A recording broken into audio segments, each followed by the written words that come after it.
London, 1815.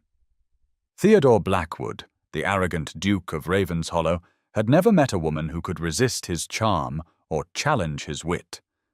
So when his friend wagered £1,000 that he couldn't propose to the next woman entering the ballroom and receive acceptance,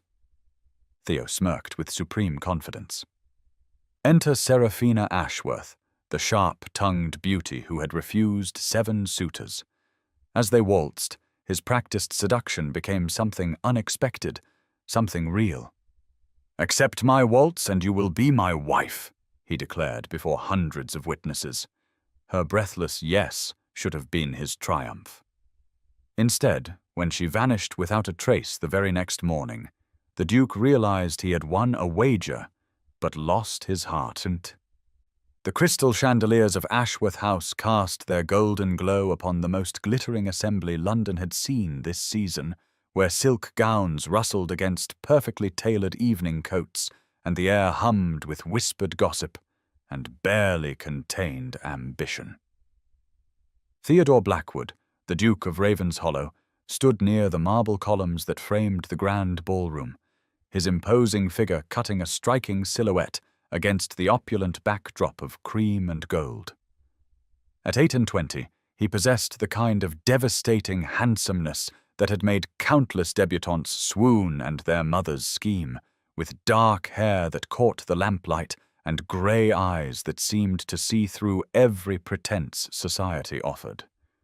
Yet tonight, as he surveyed the assembly with his characteristic air of bored superiority, those same eyes held a coldness that had sent yet another hopeful young lady retreating to her chaperone's side, with tears threatening to spill down her flushed cheeks. Miss Penelope Hertford, barely 18 and possessed of a considerable fortune, had just endured what society whispers would later describe as a masterful display of ducal disdain. Her stammered attempt at conversation met with such cutting politeness that she might as well have been dismissed by royal decree. The Duke's reputation as both England's most eligible bachelor and its most impossible man had been earned through precisely such encounters, where his wit proved as sharp as his profile, and twice as dangerous to feminine sensibilities. Lord Alexander Whitmore, Theo's closest friend and frequent partner in society's more questionable entertainments, approached with 2 glasses of the finest champagne and an expression of mild reproach that did nothing to dim the amusement dancing in his blue eyes. Now please take a moment and subscribe to our channel and comment where you are watching from and what time is it. It is always fascinating to see where these stories get all around the world. Thank you. A man of similar age but decidedly more amiable disposition, Alexander had long served as both conscience and co-conspirator to the Duke's various social transgressions, though tonight he seemed determined to assume the former role with unusual persistence. "You have just reduced poor Miss Hertford to tears," he observed, offering 1 glass to his friend while taking a position that allowed him to survey both Theo's reaction and the retreating figure of the unfortunate young lady. "The 3rd one this evening, if my count is correct, and we have barely progressed beyond the 2nd set. Perhaps you might consider tempering your legendary charm with a touch of actual civility." Theo accepted the champagne with the same languid grace he brought to everything, his lips curving in a smile that held no warmth whatsoever. Miss Hertford possessed the conversational skills of a particularly dim sheep, and the musical knowledge of a tone-deaf parrot, he replied, his voice carrying just enough to be heard by those standing nearest while maintaining the appearance of private discourse. "I merely saved her the embarrassment of a longer acquaintance that would have revealed these deficiencies to a wider audience. Surely that qualifies as kindness rather than cruelty." His grey eyes swept the ballroom with practiced assessment, cataloguing the various young ladies who had already positioned themselves hopefully within his vicinity, each one armed with accomplishments that ranged from adequate to accomplished, but none possessing that indefinable quality that might actually capture his interest for longer than a single dance. Society credited him with impossible standards, and perhaps they were correct, though Theo preferred to think of his requirements as simply more discerning than those of lesser men who allowed themselves to be swayed by a pretty face or a substantial dowry without demanding the intelligence to make either truly worthwhile. Alexander studied his friend with the penetrating gaze of someone who had known him since their school days at Eton, and recognized the restlessness that lurked beneath the Duke's carefully constructed facade of supreme confidence. "You claim no woman could surprise you,"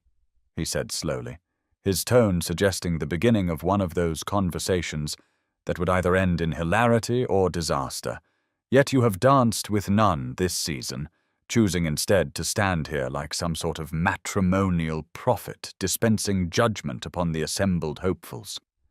Tell me, Ravenshollow, when did you become so certain of your own superiority that you forgot the possibility of being wrong about anything, particularly about the fairer sex?" The challenge hung in the air between them, weighted with years of friendship and the kind of intimate understanding that allowed Alexander to speak truths that no one else would dare voice to a duke, especially one with Theo's reputation for sharp retorts and sharper consequences for those who presumed too much upon his good nature.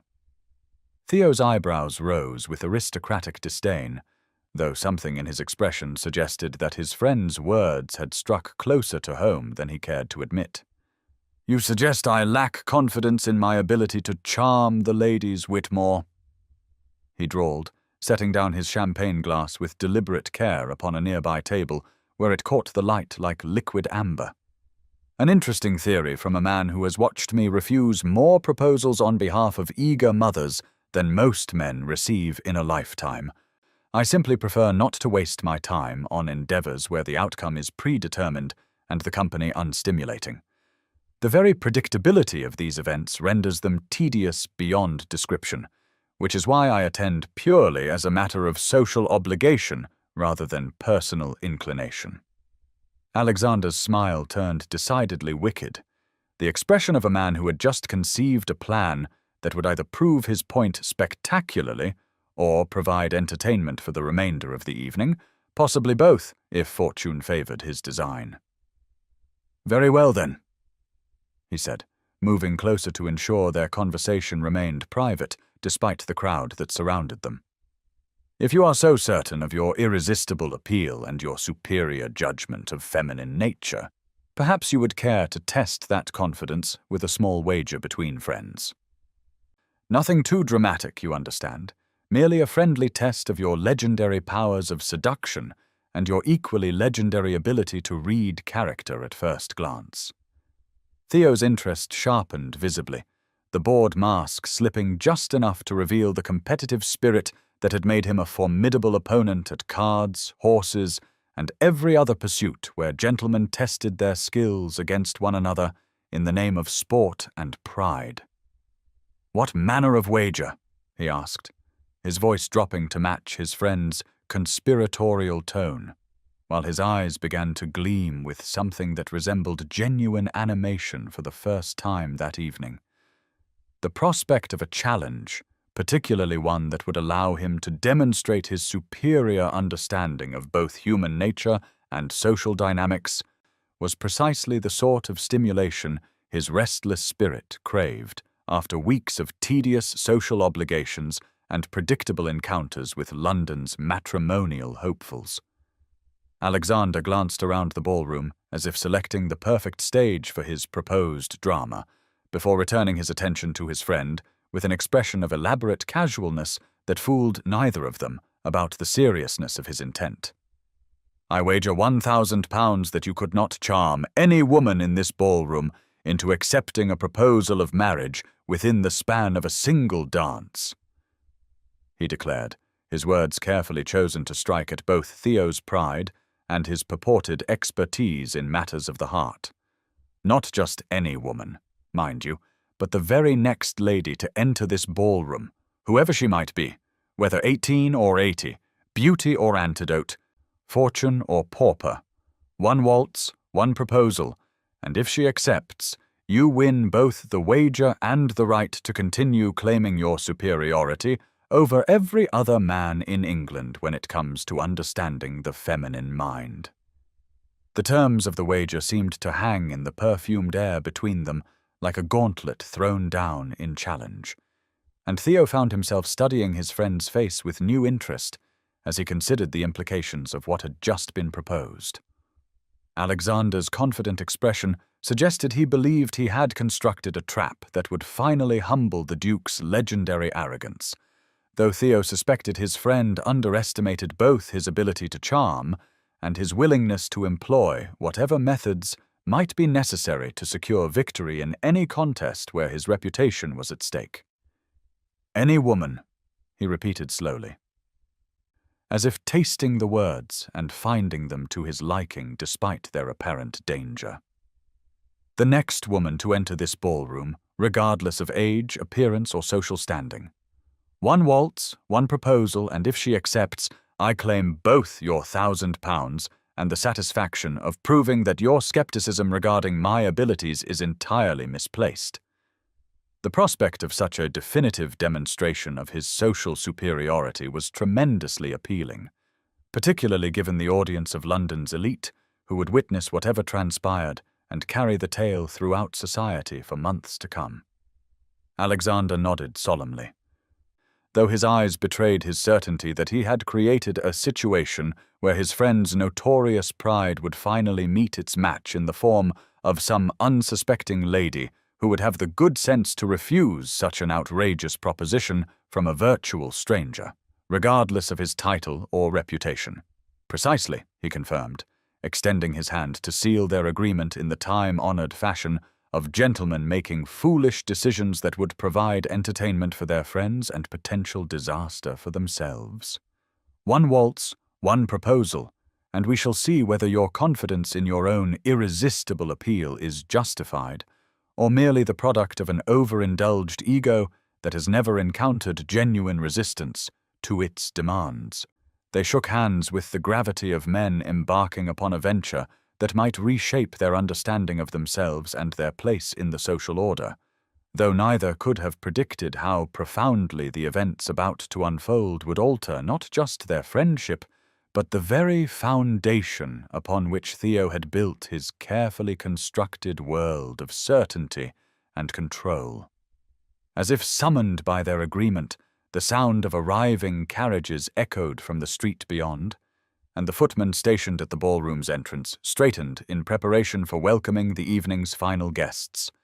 though none present could have imagined that among them would be a woman whose very presence would transform their casual wager into something far more dangerous than either had anticipated when they made their foolish agreement in the golden glow of Ashworth House's most magnificent evening. The great doors of the ballroom opened with ceremonial precision, as the footman's voice rang out clear and strong above the gentle murmur of conversation and the distant strains of the orchestra tuning their instruments for the next set. "Miss Seraphina Ashworth," he announced, his words carrying across the assembled company like a stone dropped into still water, creating ripples of awareness that spread through the crowd as hundreds of eyes turned toward the entrance where the evening's hostess made her belated appearance. Seraphina moved into the ballroom with the unconscious grace of a woman who had been raised to command such spaces, her figure elegant in a gown of midnight blue silk that seemed to capture and reflect the candlelight with each step, while her dark hair had been arranged in a style that was both fashionable and practical, suggesting a mind that valued substance over mere ornament, even in matters of personal appearance. At 24, she possessed the kind of beauty that grew more remarkable upon closer inspection rather than stunning at first glance, with intelligent hazel eyes that missed little of what transpired around her, and features that spoke of both strength of character and gentle refinement, though those who knew her best understood that beneath her ladylike exterior lay a will of iron and a determination that had sustained her family through the darkest period of their recent history. As the daughter of the late Earl of Ashworth, she had inherited not only his title's social obligations, but also the crushing debts and responsibilities that had come with his untimely death 3 years prior, leaving her to manage both a vast estate and an ailing mother while navigating the treacherous waters of society's expectations regarding unmarried ladies of noble birth. Her reputation as one of London's most eligible spinsters had been earned through her polite but firm refusal of 7 separate proposals from gentlemen whose offers had ranged from the sincere to the calculating, each one rejected not from caprice or impossible standards, but from her unwavering determination never to marry for any reason other than genuine affection and mutual respect, luxuries she could ill afford given her family's precarious financial situation, yet refused to sacrifice despite the increasingly desperate nature of their circumstances. She had spent the evening thus far attending to the countless details that ensured her guests' comfort and entertainment, from consulting with the cook regarding the midnight supper to resolving a minor crisis involving the floral arrangements, duties that had kept her from the ballroom proper until now, but had also provided her with ample opportunity to observe the assembled company from a distance and note the various dramas unfolding among London's social elite, including the Duke of Ravenshollow's apparently determined effort to discourage every young lady foolish enough to attempt conversation with him. Theo watched her approach with the calculating gaze of a predator who had just identified his quarry, though something in the way she moved through the crowd suggested this particular prey might prove more challenging than he had initially anticipated when he accepted Alexander's wager with such confident assurance. Miss Ashworth possessed a quality that set her apart from the usual run of society beauties, a self-possession that spoke of genuine accomplishment rather than mere social training, and as she paused to greet various guests with precisely the right combination of warmth and dignity, he found himself genuinely curious about what manner of woman could command such universal respect while maintaining her independence in a world that offered few rewards for unmarried ladies past their first youth. Her reputation for refusing proposals had reached even his ears, though he had dismissed such stories as the usual gossip that surrounded any woman of reasonable fortune and family who dared to exercise choice in matters of matrimony. Yet observing her now, he began to understand that perhaps there was more substance to those tales than he had previously credited to the accuracy of society's rumor mill. She moved with purpose rather than mere social obligation, her attention focused on ensuring her guests' pleasure rather than securing their admiration for herself. And when she smiled, it was with genuine warmth rather than the practiced charm that characterized most hostesses of his acquaintance, though he suspected that beneath that gracious exterior lay a keen intelligence that would not be easily deceived by flattery or impressed by title alone. Alexander nudged his friend's elbow with barely concealed glee as he observed the direction of Theo's attention and recognized the measuring look that had entered the Duke's grey eyes, the expression of a man who had just realized that his casual wager might require considerably more effort than he had originally anticipated to achieve the victory he had so confidently predicted. "There she is," he murmured, his voice rich with anticipation and not a little satisfaction at having engineered a situation that might finally challenge his friend's seemingly unlimited confidence in his own abilities where the opposite sex was concerned. "Miss Seraphina Ashworth, your intended victim in this evening's entertainment, though I suspect you may find her a more formidable opponent than the usual run of matrimonial hopefuls who swoon at your mere approach. She has, if memory serves, refused no fewer than 7 proposals from gentlemen of excellent family and substantial fortune, which suggests either impossibly high standards or a degree of independence that might not readily yield to even your considerable charm and elevated social position."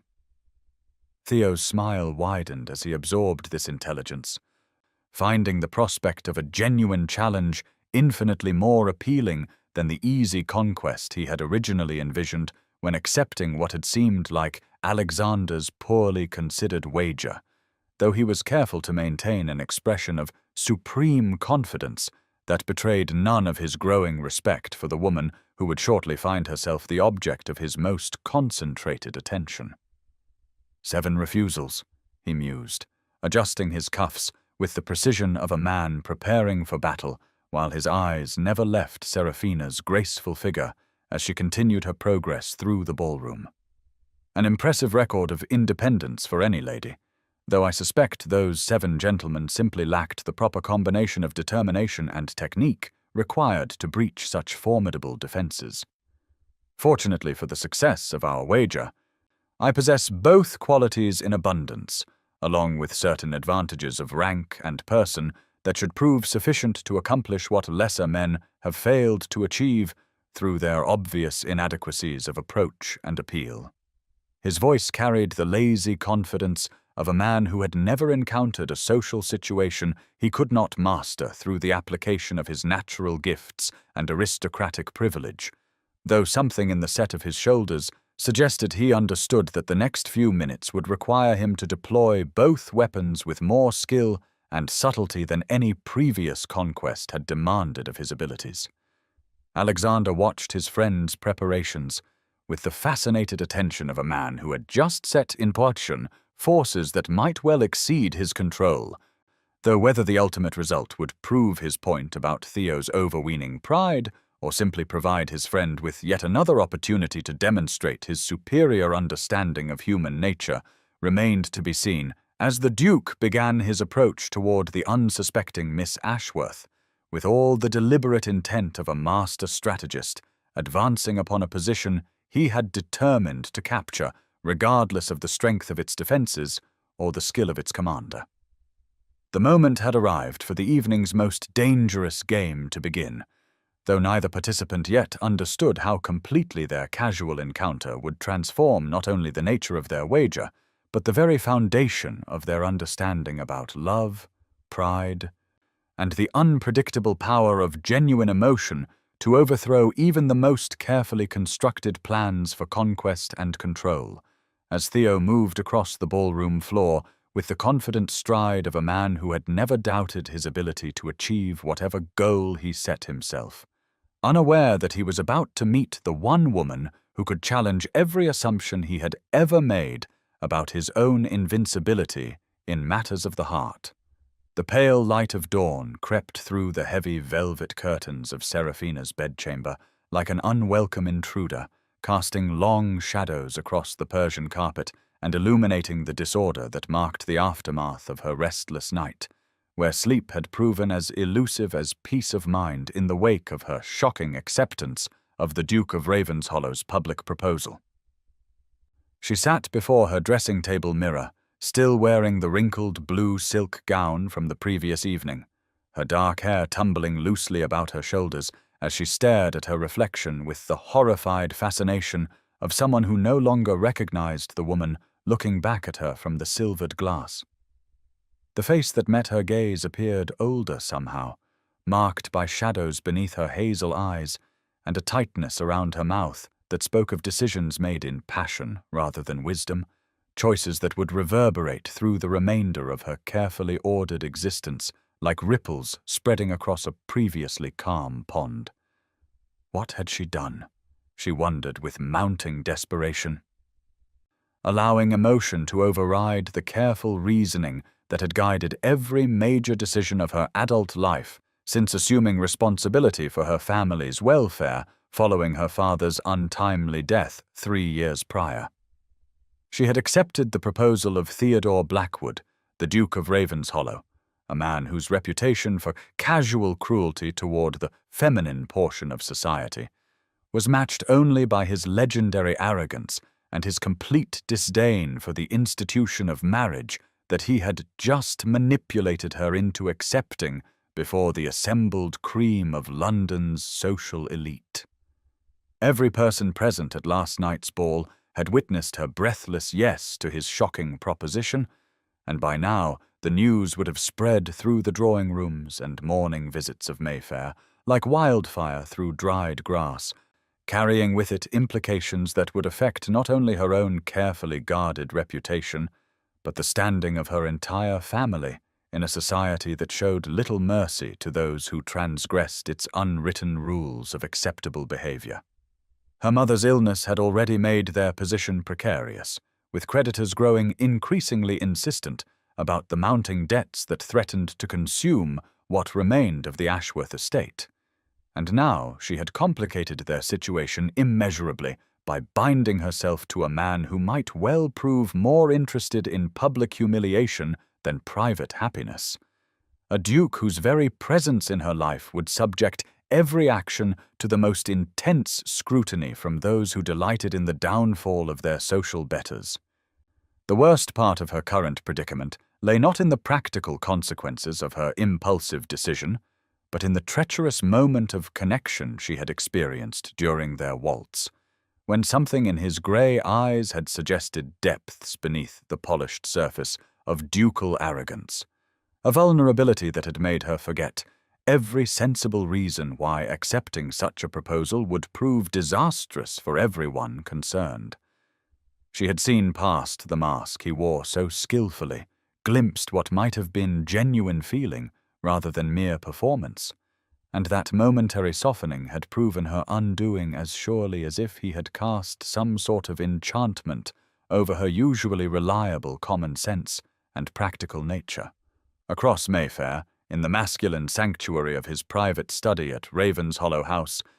Theodore Blackwood stood before the tall windows that overlooked the perfectly manicured gardens, still wearing the evening clothes from the previous night, though he had long since discarded his cravat and loosened his collar in a gesture that spoke of restlessness rather than relaxation, his dark hair dishevelled from running his hands through it during the sleepless hours since returning from Ashworth House.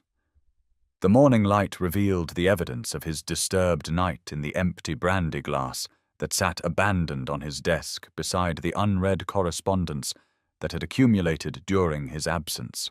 though even the finest French cognac had failed to provide either the celebration or the oblivion he had sought in the wake of his apparent victory over Alexander's seemingly impossible wager. He should have been savouring his triumph,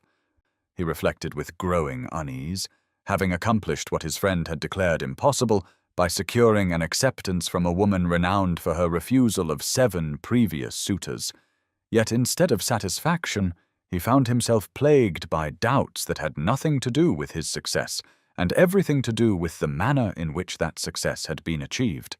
The look in Seraphina's eyes when she had whispered her acceptance haunted him now, in ways he had not anticipated when he approached their encounter as merely another opportunity to demonstrate his superior understanding of feminine nature and his ability to bend any situation to his will through the application of charm and aristocratic privilege. There had been something achingly genuine in her response that transcended the boundaries of their public performance, a tremor in her voice that suggested emotions far deeper than mere social politeness or strategic consideration of his advantageous offer, and the memory of that moment when their eyes had met during the waltz continued to disturb his usual equilibrium in ways that had nothing to do with the £1,000 he had won from his friend's misguided confidence in feminine resistance to ducal persuasion. Alexander had indeed congratulated him upon his return, settling the debt with good grace and considerable amusement at having been proven wrong about his friend's legendary powers of seduction.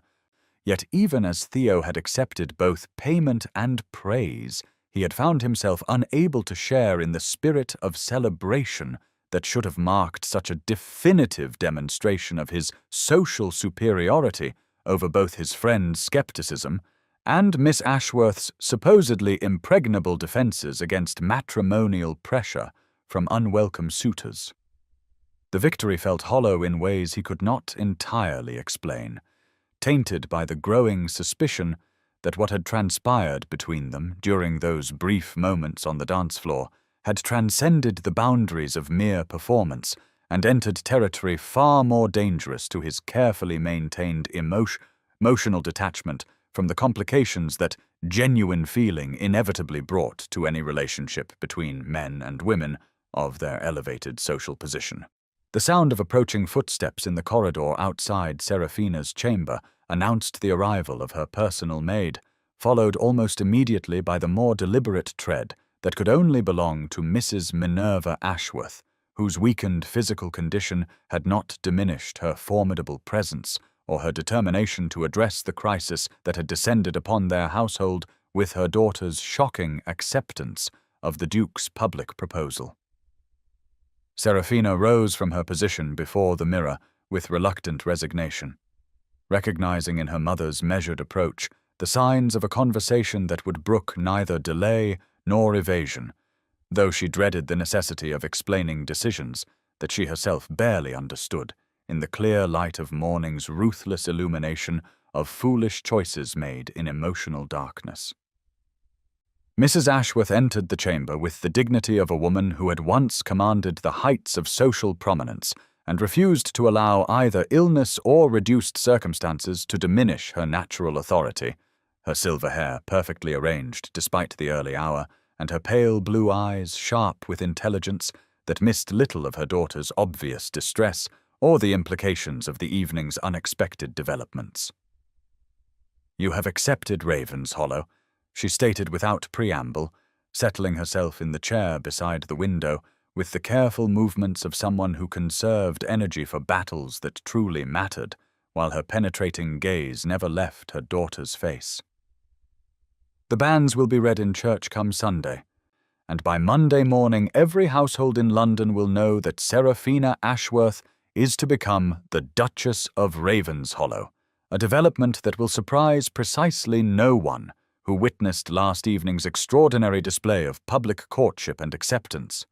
There is no escape from this engagement, my dear child, unless you wish to be ruined entirely and drag our family's reputation down with your own, a consequence that would extend far beyond mere social embarrassment to include the complete destruction of any hope we might retain of preserving what remains of your father's estate from the creditors who grow more insistent with each passing month." Her words carried the weight of absolute certainty about the realities of their situation, though her tone held none of the reproach that Serafina had expected from a woman whose own marriage had been arranged for love rather than convenience, and who had hoped to see her daughter enjoy similar freedom in choosing her life's companion. Mrs. Ashworth had recognized long before her daughter the impossible position created by their mounting debts and declining social influence, understanding that marriage to a wealthy nobleman represented not merely personal salvation, but the only path toward preserving the estate and tenants who depended upon their family's continued stability for their own survival and prosperity. She had observed the Duke's behavior throughout the season with the calculating eye of a mother who understood that his apparent interest in Serafina, however it had manifested in last evening's shocking proposal, might represent their only opportunity to secure the financial security that had eluded them since her husband's death, left them with more obligations than resources to meet the crushing weight of aristocratic responsibility, in an era when landed wealth alone could no longer sustain the lifestyle expected of their elevated position in society's carefully maintained hierarchy. The interview that followed proved as difficult as Serafina had anticipated, with her mother's probing questions revealing the extent to which passion had overwhelmed prudence in her decision to accept a proposal that logic should have compelled her to refuse, regardless of the public embarrassment such rejection might have caused both parties involved in the evening's dramatic confrontation. Mrs. Ashworth listened with growing concern as her daughter attempted to explain the inexplicable moment of connection that had led to her breathless acceptance of a man whose character she barely knew beyond reputation and whose motives for making such a public gesture remained as mysterious as his true feelings toward the woman he had chosen to honor with his aristocratic attention. The practical consequences of the engagement dominated their discussion, from the necessity of announcing the betrothal in the proper newspapers to the arrangements required for a wedding that would satisfy both social expectations and their straitened financial circumstances. Though underlying every practical consideration lay the unspoken question of whether genuine affection might develop between two people whose initial encounter had been marked more by challenge than by any conventional expression of romantic interest or compatible temperament. Mrs. Ashworth had survived long enough in the treacherous waters of high society to recognize the signs of a man who was accustomed to winning whatever game he chose to play. Yet she had also observed enough of human nature to suspect that the Duke's interest in her daughter might transcend mere conquest or casual entertainment, particularly given his reputation for avoiding matrimonial entanglements despite years of determined pursuit by ambitious mothers and their hopeful daughters. The very fact that he had chosen to propose so publicly suggested either supreme confidence in his reception or genuine emotion that had overcome his usual careful calculation. And while Mrs. Ashworth could not determine which explanation better fit the circumstances of their extraordinary courtship, she understood that her daughter's future happiness would depend upon discovering the truth behind his apparent transformation from confirmed bachelor to eager suitor in the space of a single evening's entertainment. Their conversation concluded with reluctant acceptance of the reality that bound them to a course of action that could lead either to unexpected felicity or complete disaster. Depending upon factors that remained largely beyond their control as they prepared to navigate the complex negotiations that would determine the terms of an alliance between two proud families whose futures had become unexpectedly and irrevocably intertwined through the impulsive decisions of a single evening's passion and pride. The formal call that Theodore made upon the Ashworth household 2 days following their public engagement arrived with all the ceremony befitting a duke's courtship of an earl's daughter, though the emotional distance that characterized their second meeting stood in marked contrast to the electric connection that had sparked between them during their scandalous waltz at the ball, where their fate had been so publicly sealed. Seraphina received him in the morning room with a composure that revealed none of the turmoil that had plagued her thoughts since accepting his proposal. Her manner transformed from the passionate woman who had breathlessly whispered yes into something far cooler and more calculating. A lady determined to establish the practical boundaries of an arrangement that she now viewed as purely contractual rather than romantic in its fundamental nature. Her morning dress of pale green muslin was perfectly proper and utterly unrevealing of either figure or feeling, while her dark hair had been arranged in a style that emphasized efficiency rather than allure. Every detail of her appearance calculated to discourage the sort of intimate conversation that might complicate their necessarily business-like discussion of settlements and wedding plans. Theodore found himself both frustrated and fascinated by this dramatic transformation in the woman who had so completely captured his attention during their brief but memorable encounter on the dance floor, where her sparkling wit and evident intelligence had provided the first genuine challenge to his assumptions about feminine nature that he had encountered in years of disappointing interactions with society's matrimonial candidates. She outlined her terms for their union with the precision of a solicitor negotiating a commercial agreement, her voice steady and her manner professional as she described her expectations for a marriage of convenience that would satisfy social requirements while allowing both parties to maintain their independence in all matters beyond the necessary public appearances that would convince society of their contentment with the arrangement they had so impulsively entered during the previous week's entertainment. Her requirements included separate establishments within his various properties, minimal interaction beyond the formal obligations of their respective positions as Duke and Duchess,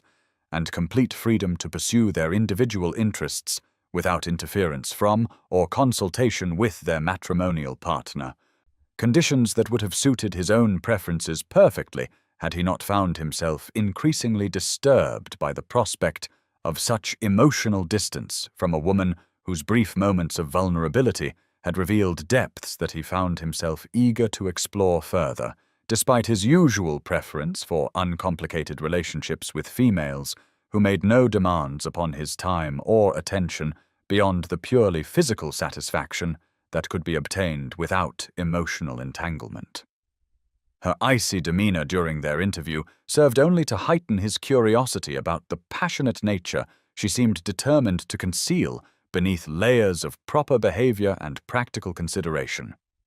While her obvious intelligence in matters of estate management and tenant welfare revealed an understanding of responsibility that matched his own commitment to the duties that came with hereditary privilege, though she seemed determined to prevent any personal connection that might complicate the purely formal alliance she was prepared to accept as the price of securing her family's financial stability and social position. During their conversation, he glimpsed the woman behind the mask when she spoke with evident love about her family's estate and the improvements she hoped to implement for the benefit of tenants whose welfare had become her primary concern since assuming management of properties that required constant attention to remain productive in an era of agricultural uncertainty and economic change. Her devotion to those who depended upon her family's stewardship revealed a character that transcended mere social obligation, demonstrating the sort of genuine concern for others that his own upbringing had taught him to value, even as his adult experience had led him to doubt its existence among the calculating members of their elevated social circle who too often confused genuine caring with strategic positioning for personal advancement. The morning edition of The Times carried the announcement that would set every drawing room in Mayfair ablaze with speculation and gossip, its formal phrasing utterly inadequate to convey the shock that rippled through London's most exclusive circles when they read that His Grace Theodore Blackwood, Duke of Ravenshollow, had the honour to announce his engagement to Miss Seraphina Ashworth, eldest daughter of the late Earl of Ashworth and Mrs. Minerva Ashworth of Grosvenor Square.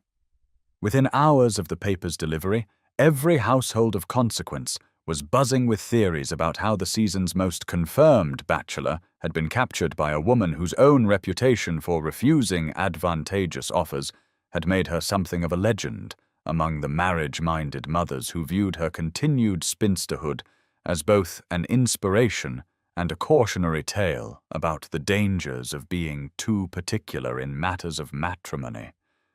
Lady Constance Pemberton, Sarah's dearest friend since their shared season 5 years prior, and a hopeless romantic whose own happy marriage had only intensified her belief in the transformative power of true love, arrived at the Ashworth residence before the morning was half spent. Her carriage wheels barely stopped turning before she was requesting immediate audience with the newly engaged Miss Ashworth, her blue eyes sparkling with curiosity and her round face flushed with excitement at being among the first to hear the details of what promised to be the most fascinating courtship story of the decade. Constance had observed the Duke's behavior toward other ladies throughout the season with the keen interest of someone who delighted in romantic intrigue, noting his apparent immunity to feminine charm and his devastating amour to discourage even the most determined pursuit from ambitious debutantes and their scheming mothers, which made his sudden transformation from matrimonial prize to eager suitor all the more remarkable and worthy of thorough investigation by those who claimed friendship with the fortunate lady who had somehow accomplished what every other woman in London had failed to achieve. She found Seraphina in the morning room, seated before her escritoire with correspondence spread before her in neat piles, the picture of composed efficiency that had always characterized her friend's approach to managing the countless details of estate business and social obligation, though Constance's experienced eye immediately detected the subtle signs of strain around Sarah's eyes that suggested the engagement had brought complications, along with congratulations from well-wishers who had no understanding of the true circumstances surrounding this unexpected alliance between two of society's most independent spirits. "My dearest Sarah," Constance exclaimed as she swept into the room with all the enthusiasm of someone who had discovered buried treasure, her morning dress of rose-colored silk rustling with each animated movement as she crossed the carpet to embrace her friend with genuine affection, tempered by burning curiosity about the romantic drama that had apparently unfolded right under the noses of an unsuspecting ton. "I have read the announcement 3 times, and can scarcely credit that you have accepted the Duke of Ravenshollow after refusing Lord Pembroke and Sir Reginald, and that dreadful Mr. Hartwell, who was so persistent last spring. Though I confess I am not entirely surprised, since I did notice him watching you rather intently during Lady Weatherby's musical evening last month, and there was something in his expression that suggested more than casual interest, despite his reputation for viewing marriage as a fate worse than social eggs or financial ruin. Seraphina received her friend's congratulations with the gracious composure she had perfected during years of managing social situations that required careful navigation between honesty and discretion, though she found herself struggling to maintain her usual equanimity under Constance's penetrating gaze and obvious expectation of romantic confidences that simply did not exist in the practical arrangement she had negotiated with her future husband. The story she offered was carefully constructed to satisfy curiosity without revealing the true nature of their understanding, emphasizing the practical advantages of the match while deflecting questions about romantic attachment with references to mutual respect and compatible temperaments that sounded appropriately matrimonial, without committing her to claims about affection that she could not support with evidence from their brief and business-like courtship. "It is indeed a practical arrangement," she explained, with what she hoped was convincing sincerity. "One that serves both our families' interests while allowing us to maintain our respective independence in matters that do not directly concern our shared obligations as husband and wife. A modern approach to marriage that recognizes the benefits of partnership without demanding the sort of romantic passion that too often leads to disappointment when reality fails to match the expectations created by excessive sentiment and unrealistic hopes." Her words carried the measured tone of someone who had given considerable thought to justifying decisions that others might find difficult to understand, though she was careful to avoid any suggestion that the arrangement had been entered into reluctantly, or that she harbored doubts about its wisdom, despite the obvious haste with which the engagement had been concluded following their dramatic encounter at the Ashworth ball, where their private drama had been played out before an audience of hundreds who would spend months speculating about the true nature of the courtship that had culminated in such a surprising announcement. Constance listened with growing bewilderment to this bloodless description of what should have been the most romantic period of her friend's life, her own happy memories of courtship and early marriage, making it difficult to comprehend how anyone could speak so dispassionately about accepting a proposal from one of England's most eligible bachelors,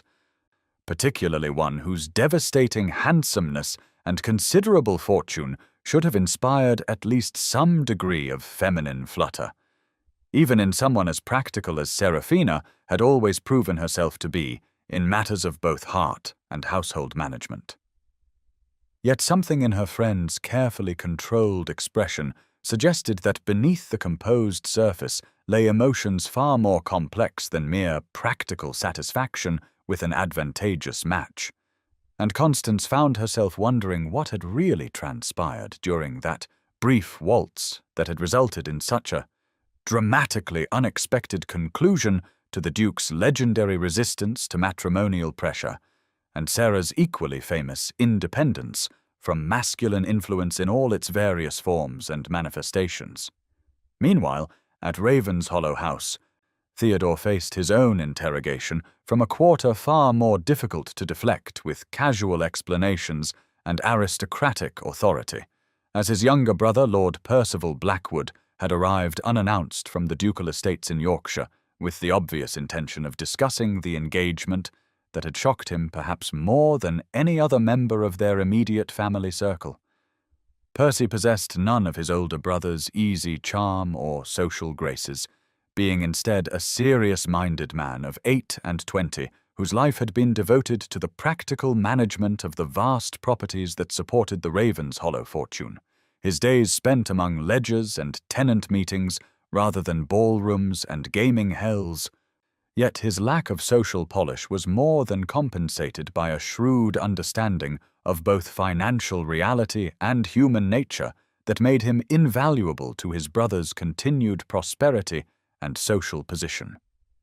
He had observed Theo's increasingly reckless behavior throughout the past year with growing concern, noting the mounting gambling debts that had been settled with increasing frequency, and the whispered conversations among creditors who had begun to question whether even the Duke of Ravenshollow's resources were infinite enough to support his current lifestyle without eventual consequence to the family's reputation and stability. Percy's arrival in London had been prompted not by curiosity about his brother's romantic affairs, but by reports from their steward about mysterious inquiries into the solvency of the Ravenshollow estates. Suggestions that someone was investigating the Duke's financial position with a thoroughness that implied either blackmail or marriage settlement negotiations, either possibility requiring immediate fraternal intervention to protect both their family's interests and their carefully maintained public image as members of England's most secure aristocratic houses. "Your reputation for recklessness is catching up with you," Percy stated without preamble, as he settled himself in his brother's study with the determined air of someone prepared to conduct a lengthy and possibly unpleasant conversation about matters that could no longer be avoided through charm or deflection, his plain brown coat and practical manner forming a stark contrast to Theo's elegant morning dress and casual sophistication. "Creditors whisper about the extent of your obligations. Marriage-minded mothers plot to compromise you into proposals their daughters cannot otherwise secure. And now this sudden engagement to Miss Ashworth seems suspiciously out of character for someone who has spent the past decade avoiding matrimonial entanglement with the determination of a man fleeing the plague, which leads me to wonder what circumstances have compelled you to abandon your legendary independence in favor of an alliance that appears to offer more complications than advantages to someone of your elevated position and established preferences." The conversation that followed proved as uncomfortable as Theo had anticipated from the moment he received word of his brother's unexpected arrival in London, with Percy's methodical questioning revealing the extent to which his recent behavior had attracted unwelcome attention from those who made their living by investigating the private affairs of wealthy noblemen for the benefit of clients whose motives were rarely benevolent or disinterested in their approach to gathering information about potential vulnerabilities among the upper classes. Theo found himself unable to explain the true circumstances of his engagement without revealing the wager that had prompted his proposal, an admission that would only confirm Percy's worst suspicions about his judgment and his fitness to manage both ducal responsibilities and personal relationships in a manner befitting their family's elevated status in society's carefully maintained hierarchy of wealth and influence. Instead, he offered vague references to mutual attraction and compatible temperaments, while emphasizing the practical advantages of an alliance with a family whose estate bordered their own properties and whose financial difficulties might be resolved through marriage to someone with sufficient resources to restore their former prosperity, explanations that satisfied neither his brother's concerns about his sudden transformation from confirmed bachelor to eager bridegroom, nor his own growing doubts about the wisdom of entering into marriage with a woman whose true feelings toward him remained as mysterious as his own confused emotions regarding their upcoming union. Percy listened with the patient attention of someone accustomed to detecting inconsistencies in financial reports and tenant complaints, his experienced ear catching the evasions and half-truths that characterized his brother's account of a courtship that had apparently progressed from first meeting to formal engagement in the span of a single evening's entertainment, a timeline that suggested either genuine passion or calculated desperation rather than the careful consideration that should characterize any decision with such far-reaching consequences for both personal happiness and family responsibility. The interview concluded with reluctant acceptance that the engagement could not be dissolved without scandal that would damage both families' reputations, though Percy's parting warnings about the need for greater discretion in future dealings with creditors and social obligations carried implications that Theo found increasingly difficult to dismiss as mere brotherly concern about his reputation for recklessness, suggesting instead that his financial position might be far more precarious than he had realized when accepting Alexander's seemingly innocent wager about his ability to charm any woman into accepting his proposal within the span of a single dance, a challenge that had seemed like harmless entertainment until its success had bound him to consequences that extended far beyond the simple matter of winning £1,000 from his overconfident friend, who had underestimated both his determination and his skill in matters of romantic conquest. Though the ultimate cost of that victory remained to be calculated as he prepared to navigate the treacherous waters of a marriage that had begun as performance and might yet transform into something far more dangerous to his carefully maintained emotional independence from the complications that genuine feeling inevitably brought to any relationship between equals who possessed both the intelligence and the pride necessary to challenge each other's most fundamental assumptions about love, marriage, and the possibility of finding happiness within the constraints imposed by society's expectations and their own carefully constructed defenses against the vulnerability that true intimacy demanded from those brave enough or foolish enough to risk everything for the chance of discovering whether passion might prove stronger than pride in the eternal struggle between heart and mind that had challenged lovers since the beginning of time itself and showed no signs of resolution in the present case of two people whose initial encounter had been marked more by mutual challenge than conventional romantic interest, leaving both participants uncertain whether their upcoming marriage would prove to be salvation or disaster for all concerned, as they struggled to understand emotions that defied rational analysis or practical categorization within the neat boundaries of social convention and aristocratic expectation regarding the proper conduct of matrimonial alliances between members of England's most elevated families and their carefully maintained positions within the complex hierarchy that governed every aspect of their public and private lives in an era when individual happiness remained subordinate to family duty and social obligation, in all matters of genuine importance to their continued prosperity and respectability among those whose opinions carried the power to make or destroy reputations that had been generations in the building and could be lost in a single season's worth of scandal or social misstep that marked the difference between acceptance and exile from the only world they had ever known or valued as the measure of their worth and identity as members of the privileged class,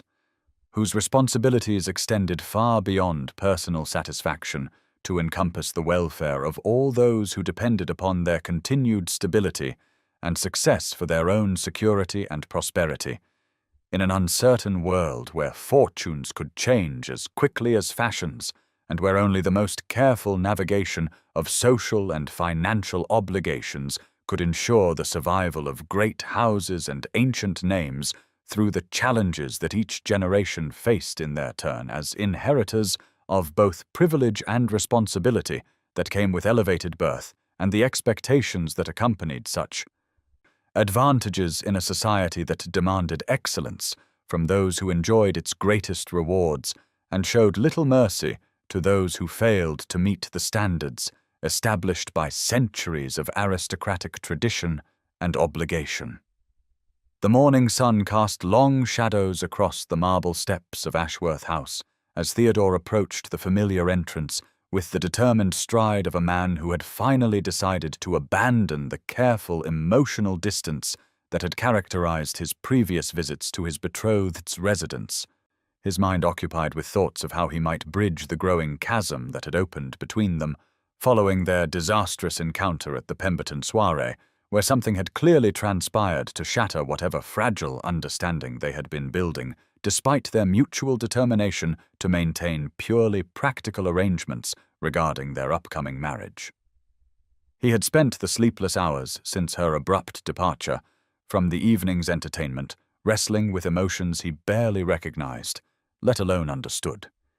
Finding himself increasingly disturbed by the memory of her pale face and obvious distress as she announced her sudden headache and need for immediate departure from festivities that she had seemed to be enjoying until some unspecified moment when her demeanor had transformed from polite engagement to barely concealed anguish that suggested circumstances far more serious than mere social fatigue or feminine vapors. The butler who answered his knock carried an expression of barely controlled panic that immediately set Theo's nerves on edge, while the unusual bustle of activity visible through the partially opened doors to the morning room and library suggested a household in complete disarray rather than the ordered calm that typically characterized the Ashworth establishment under Mrs. Ashworth's experienced management and Seraphina's efficient oversight of daily operations. "Your Grace," the elderly servant began with obvious reluctance, his voice trembling slightly as he struggled to find words adequate to convey news that would undoubtedly shock and distress the Duke, whose regular visits had become an expected part of their daily routine since the engagement announcement had made him an anticipated member of their extended family circle. "I regret to inform you that Miss Ashworth is not available to receive callers this morning, nor indeed will she be available for the foreseeable future, as she has departed London quite suddenly during the night, without providing specific details regarding her destination or expected duration of her absence from the household that has been her primary residence since her father's untimely death several years past." The man's carefully chosen words carried implications that struck Theo like physical blows. Though he found himself struggling to comprehend the full meaning of what was being communicated with such obvious reluctance by someone whose loyalty to the Ashworth family had been tested by circumstances that clearly exceeded his understanding or ability to manage according to the established protocols that governed such unprecedented situations as the sudden disappearance of an engaged young lady from her family home without explanation or apparent destination to guide those who might wish to follow or communicate with her regarding matters of mutual concern and obligation. Mrs. Ashworth received him in her private sitting room with the composed dignity of a woman determined to maintain appearances despite circumstances that threatened to destroy everything she had worked to preserve regarding her family's reputation and standing within a society that showed little mercy to those whose personal dramas became subjects of public speculation and gossip among the entertainment-starved members of London's most exclusive social circles. Her pale complexion and obvious exhaustion revealed the extent of her distress, despite her careful attention to proper dress and deportment,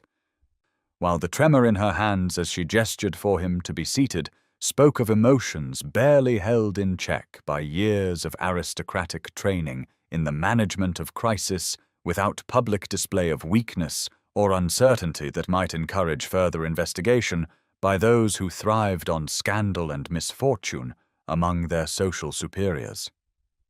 She spoke of visiting distant relatives with the careful precision of someone who had rehearsed explanations that satisfied the basic requirements of social convention without providing sufficient detail to allow verification or contradiction by those who might question the suddenness of such travel arrangements or the apparent lack of correspondence regarding plans that should have been discussed and arranged well in advance of any actual departure from London during the height of the social season, when young ladies of marriageable age were expected to maintain constant availability for the various obligations and entertainments that comprised their primary occupation and responsibility.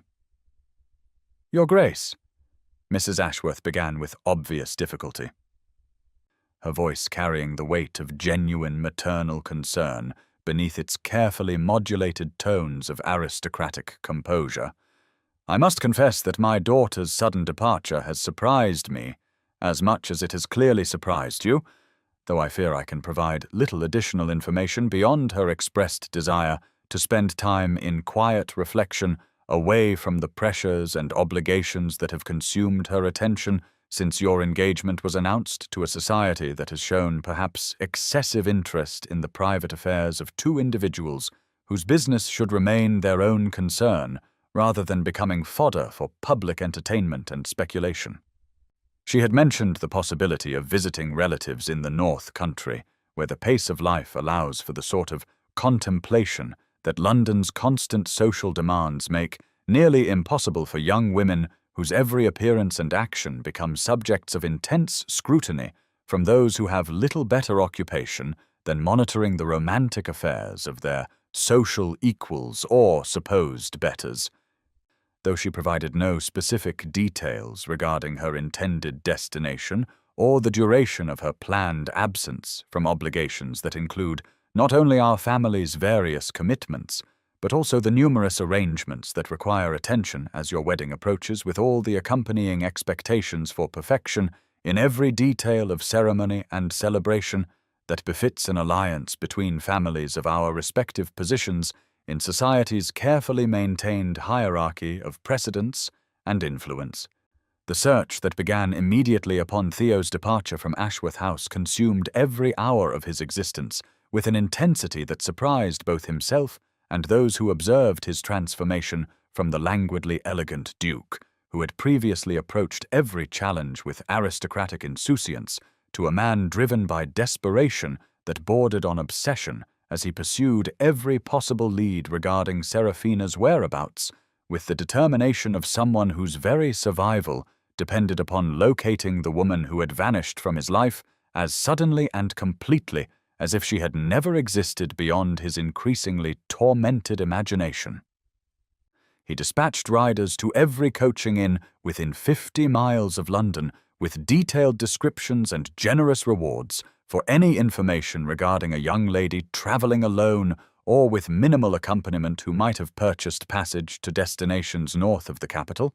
while his own investigations took him personally to locations that included posting houses, private establishments that catered to genteel travelers seeking discretion, and even the less reputable establishments where desperate individuals might seek temporary refuge from circumstances that made conventional accommodations impossible or inadvisable for reasons that respectable society preferred not to acknowledge or investigate too closely. Lady Constance proved equally mystified by her friend's sudden departure, able only to confirm that Seraphina had seemed increasingly distressed during the final hours of the Pemberton soirée,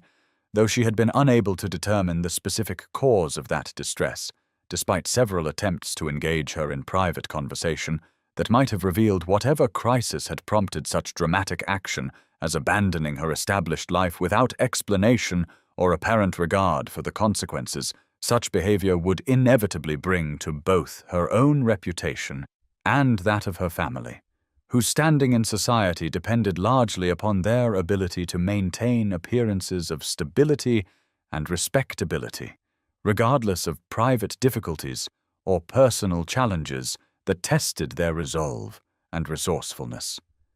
The servants at Ashworth House could provide no additional insights beyond their observation that Miss Ashworth had retired to her chambers at the usual hour following her return from the evening's entertainment, but had apparently departed sometime during the night with only a single travelling bag and without disturbing the household staff whose assistance would normally have been required for any journey requiring more extensive preparation or accommodation arrangements that might have provided clues about her intended destination or the circumstances that had prompted such sudden and secretive travel plans,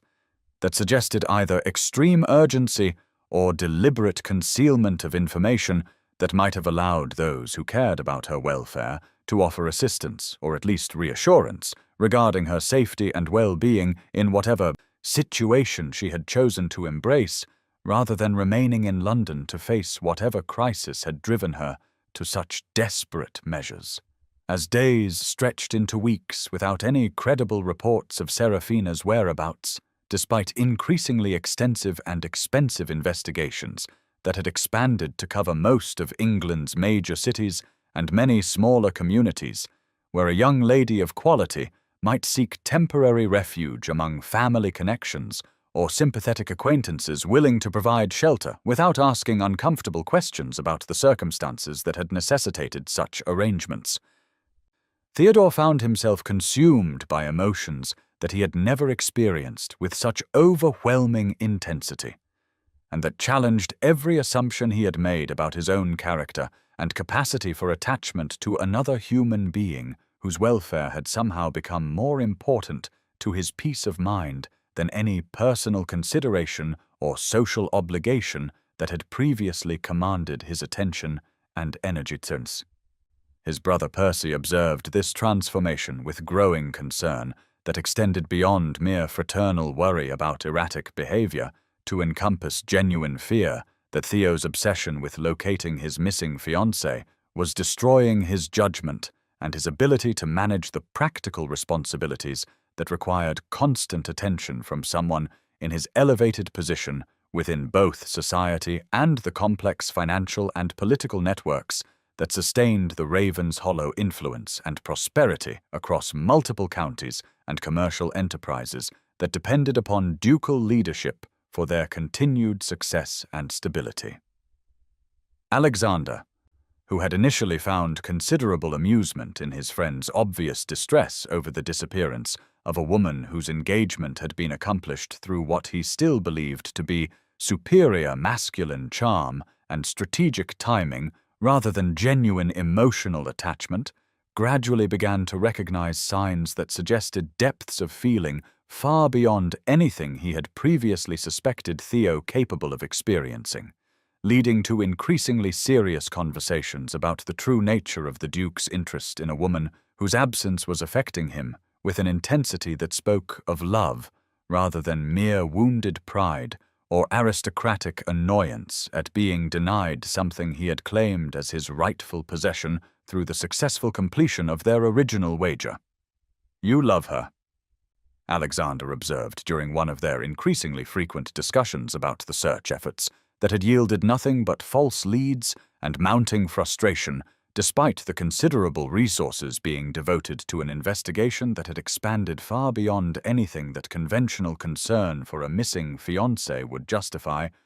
his words carrying the weight of revelation that neither man had been prepared to acknowledge, despite growing evidence that Theo's attachment to Seraphina Ashworth transcended every rational explanation for his behavior, since her disappearance had transformed his ordered existence into chaos that threatened to consume not only his peace of mind, but also his ability to function as the Duke of Ravenshollow, whose responsibilities extended far beyond personal happiness to encompass the welfare of thousands of people whose livelihoods depended upon his continued effectiveness as their protector and provider in an uncertain world where aristocratic leadership remained essential to the stability and prosperity of entire communities whose fate rested in the hands of men whose personal struggles could never be allowed to interfere with their public obligations regardless of the private cost. Such devotion to duty might exact from those who bore the burden of hereditary privilege and its accompanying responsibilities to generations past and future who had sacrificed and would sacrifice everything for the preservation of great names and ancient traditions that defined the very essence of their identity and purpose in a rapidly changing world that challenged every assumption about the proper relationship between individual desire and collective obligation that had guided aristocratic behavior for centuries beyond memory or historical record.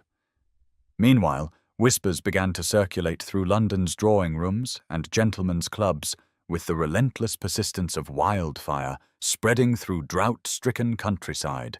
carrying speculation and rumor that grew more elaborate and damaging with each repetition as society's appetite for scandal found fresh nourishment in the mysterious disappearance of Miss Seraphina Ashworth and the Duke of Ravenshollow's increasingly frantic efforts to locate his missing fiancée, despite official statements from both families that suggested merely temporary separation due to family obligations that required her immediate attention in locations that remained diplomatically vague in their geographic specificity. Some suggested that Miss Ashworth had fled to escape a loveless marriage, that had been arranged for financial considerations rather than romantic attachment. A theory that gained credibility from observations about the couple's formal behavior during their few public appearances together, and the obvious lack of the sort of intimate glances and private conversations that typically characterized genuinely affectionate couples during their engagement period. When passion should be at its peak intensity before settling into the comfortable companionship that supposedly sustained successful marriages through the inevitable challenges that tested even the strongest bonds between husband and wife. Others whispered about hidden scandals that might have prompted such dramatic action as abandoning established social position and family obligations without explanation or apparent regard for consequences that would inevitably follow from behavior that violated every convention governing appropriate conduct for young ladies of elevated birth and carefully maintained reputation, whose every action reflected not only upon themselves, but also upon their families and the complex web of social relationships that sustained the delicate balance of power and influence within London's most exclusive circles, where reputation once lost could never be fully restored, regardless of subsequent behavior or explanation that might justify past indiscretions or unfortunate decisions made under pressure that respectable society preferred not to acknowledge or examine too closely, lest such investigation reveal uncomfortable truths about the compromises and accommodations that even the most virtuous individuals sometimes found necessary for survival in a world that demanded perfection, while providing little mercy for those whose circumstances tested their resolve beyond human endurance or reasonable expectation of success in maintaining impossible standards of behavior that left no room for weakness or uncertainty in matters where error carried consequences that extended far beyond individual suffering to encompass entire families and generations yet unborn whose fate might hang in the balance of decisions made by individuals whose personal struggles remained invisible to those who judged without understanding or compassion for the impossible choices that life sometimes demanded from people whose circumstances left them with no good options and only the hope that courage and integrity might somehow prove sufficient to navigate challenges that tested every assumption about human nature and divine justice in a universe that seemed increasingly indifferent to individual suffering or collective attempts to impose order upon chaos that threatened to overwhelm every carefully constructed barrier between civilization and the primitive forces that lurked beneath the polished surface of aristocratic society, with its elaborate rules and rigid hierarchies that provided structure and meaning for those fortunate enough to understand their place within the grand design, while leaving others to struggle with questions that had no answers, and dilemmas that offered no resolution beyond the desperate hope that somehow love might prove stronger than circumstance, and that human connection might triumph over the forces that sought to divide and destroy everything beautiful and meaningful in a world that desperately needed examples of successful relationships between equals, who could challenge and support each other through whatever trials fate might devise to test their commitment and their capacity for growth beyond the limitations that society and personal history had imposed upon their understanding of what was possible when two people chose to risk everything for the chance of discovering whether happiness could be achieved through honest communication and mutual respect that transcended the boundaries of class and convention that had historically prevented such alliances from flourishing, despite the obvious benefits that might accrue to individuals and society when artificial barriers were overcome through genuine affection and shared commitment to values that elevated human dignity above mere social positioning or financial advantage in the eternal struggle between love and duty that defined the human condition across cultures and centuries, without resolution but with endless variation on themes that spoke to universal longings for connection and meaning that transcended individual existence to embrace possibilities that could transform not only personal lives but also the broader community that benefited when exceptional individuals chose to risk conventional security for the uncertain rewards that came with authentic relationships built upon foundations stronger than convenience or tradition could provide, in an era when change came faster than adaptation, and when only the most flexible and courageous individuals could hope to navigate successfully the transition between old certainties and new possibilities that characterized their particular moment in history, when everything seemed possible and nothing seemed permanent except the human need for love and understanding that drove all meaningful action and decision-making, regardless of external circumstances or social pressure that might encourage more cautious approaches to life and its myriad challenges and opportunities for growth and fulfillment that awaited those brave enough to seize them, despite the risks and uncertainties that accompanied any significant departure from established patterns of behavior and expectation that had governed aristocratic society since time immemorial and showed no signs of fundamental change, despite the obvious strains that modern conditions placed upon ancient traditions and assumptions about proper relationships between individuals and communities that had once provided stability but now seemed increasingly inadequate to address the complex realities of contemporary existence that demanded new approaches to eternal questions about love and marriage, and the possibility of achieving personal happiness within social structures that had been designed for entirely different purposes and circumstances than those that currently challenged every thoughtful person who sought to live with integrity and authenticity while meeting the legitimate expectations of family and community that formed the foundation of civilized society and its various institutions that required individual sacrifice and commitment to survive and flourish in an uncertain world where only cooperation and mutual support could provide the security and stability that allowed human beings to develop their full potential as creators and nurturers of everything beautiful and meaningful that distinguished civilization from chaos and gave purpose and direction to existence that might otherwise seem random and pointless in its apparent indifference to individual suffering and aspiration. The deterioration of Mrs. Ashworth's health proceeded with the relentless inevitability of autumn leaves surrendering to winter's approach, each passing day revealing new evidence of a constitution that had finally succumbed to the accumulated stresses of financial ruin, social anxiety, and maternal anguish over her daughter's mysterious disappearance from both London society and the sanctuary of their family home, where she had hoped to provide guidance through the treacherous waters of an engagement that had promised salvation, but delivered only additional complications to lives already burdened beyond reasonable endurance. The physician who attended her during these final weeks spoke in the carefully measured tones of a professional who had learned to deliver unwelcome news with sufficient delicacy to preserve hope while preparing families for outcomes that medical science could neither prevent nor significantly postpone. His daily visits becoming increasingly brief as the available treatments proved inadequate against an illness that seemed to draw its strength from sources deeper than physical malady, to encompass the sort of spiritual exhaustion that afflicted those whose responsibilities had exceeded their resources for so long that the prospect of rest offered more appeal than the struggle required for continued existence. Theodore received the urgent summons to Ashworth House with the sort of dread that accompanies recognition of impending loss,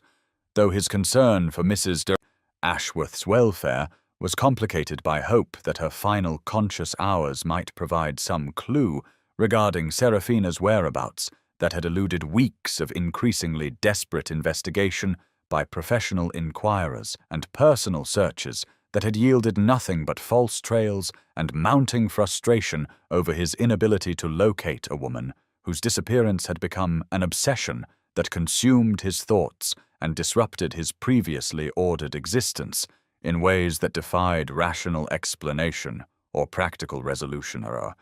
The elderly woman who greeted him from her bed bore little resemblance to the formidable matriarch who had once commanded London drawing rooms with the authority of someone whose social position had been earned through decades of careful cultivation and strategic alliances that had elevated the Ashworth family from comfortable obscurity to prominence within the most exclusive circles, where reputation and connections mattered more than mere wealth in determining access to power and influence that shaped the destiny of entire generations, whose future depended upon maintaining standards that required constant vigilance and sacrifice from those who understood the precarious nature of social elevation and the speed with which carefully constructed advantages could be lost through scandal or financial reversal that destroyed families with ruthless efficiency. "Your Grace," she whispered with obvious effort, her voice carrying the fragile quality of someone whose remaining strength had been carefully hoarded for conversations that could not be postponed until physical recovery that would never arrive.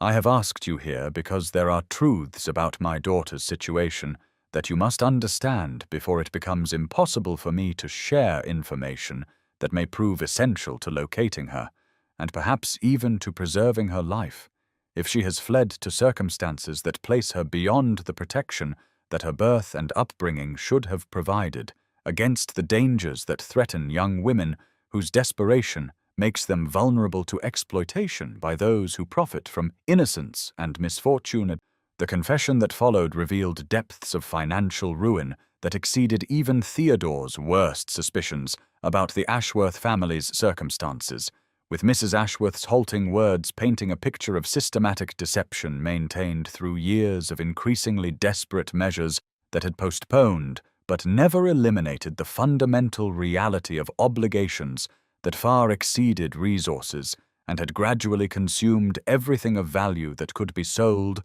or mortgaged to provide temporary relief from creditors, whose patience had been exhausted long before Seraphina's engagement had offered hope of salvation through marriage to someone whose fortune could absorb their debts without significant impact upon his own comfort or social position. "We are not merely struggling financially," she confessed with the bitter clarity of someone who had finally abandoned all pretense of maintaining appearances that no longer served any purpose beyond personal pride that had become a luxury they could not afford. "We are completely and utterly ruined with debts that exceed the value of our remaining property, by margins that make recovery impossible through any conventional means or reasonable expectation of improved circumstances that might allow gradual restoration of our former prosperity and security. Seraphina has been selling her personal possessions one by one to pay the most urgent obligations and to support our tenants through a winter that has proven harsher than anyone anticipated, sacrificing jewelry that had been in our family for generations and disposing of books and furnishings that held sentimental value beyond their monetary worth, in her determination to meet responsibilities that should never have fallen upon someone so young and unprepared for the burden of managing crisis that would have challenged far more experienced administrators and financial experts. She accepted your proposal, not for love, Your Grace, though I believe she had begun to hope that affection might develop between you despite the practical nature of your arrangement, but because she believed that marriage to the Duke of Ravenshollow could save us all from complete social and financial destruction that would have left us dependent upon public charity or the uncertain mercy of distant relatives whose own circumstances might not permit extended assistance to family members whose misfortune could potentially compromise their own carefully maintained positions within society's unforgiving hierarchy of respectability and influence. When she learned that your proposal had originated as a wager rather than genuine interest in her person or circumstances,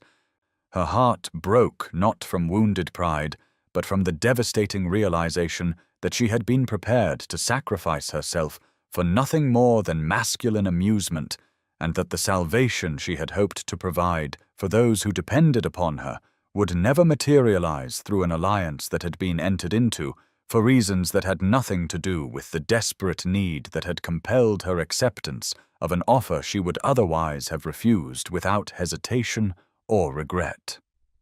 Mrs. Ashworth's trembling hand pressed a sealed letter into Theodore's palm, with the urgent intensity of someone whose remaining time could be measured in hours rather than days. Her fading strength concentrated upon this final maternal duty that required her to share information she had hoped never to reveal but could no longer withhold, given circumstances that demanded complete honesty, regardless of personal cost or family pride that had once seemed more important than the truth about their situation, and her daughter's motivations for accepting an engagement that had appeared to offer mutual advantage, but had instead delivered only additional anguish to lives already overwhelmed by difficulties that exceeded their ability to manage through conventional means or traditional sources of assistance. These are Seraphina's final words before her departure, she explained with obvious difficulty. Her breathing labored as she struggled to complete explanations that could not be postponed until a more convenient time that would never arrive. A letter expressing her love for our family and her belief that her disappearance would free everyone from an impossible situation that she blamed upon her own poor judgment and inadequate preparation for managing circumstances that would have defeated far more experienced and resourceful individuals who possessed advantages that our reduced circumstances had denied her, despite her intelligence and dedication to responsibilities that should have been shared rather than imposed upon someone whose youth and inexperience made success unlikely regardless of personal character or determination to succeed against overwhelming odds.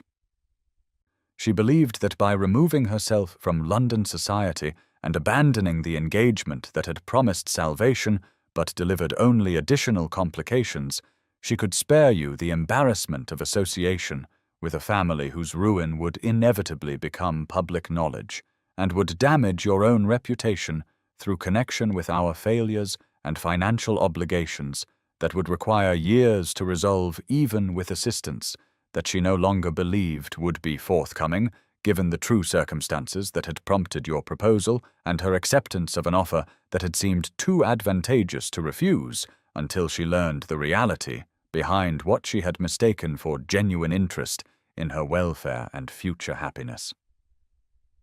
Her words spoke of finding refuge where her presence could not cause additional harm to those she loved, and where her own shame at having been deceived would not serve as constant reminder of mistakes that had been made with the best of intentions, but had resulted only in increased suffering for everyone involved in circumstances that had spiraled beyond any individual's ability to control or resolve through personal sacrifice or good intentions that proved inadequate when confronted with the sort of systematic crisis that required resources and expertise that none of them possessed, despite their education and social position that had once provided security,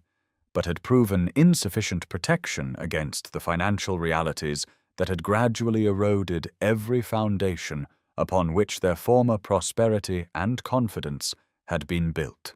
through generations of careful management and strategic planning that had finally proven inadequate against forces that individual families could not resist, regardless of their determination or willingness to sacrifice everything for the preservation of traditions and obligations that had sustained their identity and purpose through previous challenges that had seemed insurmountable at the time,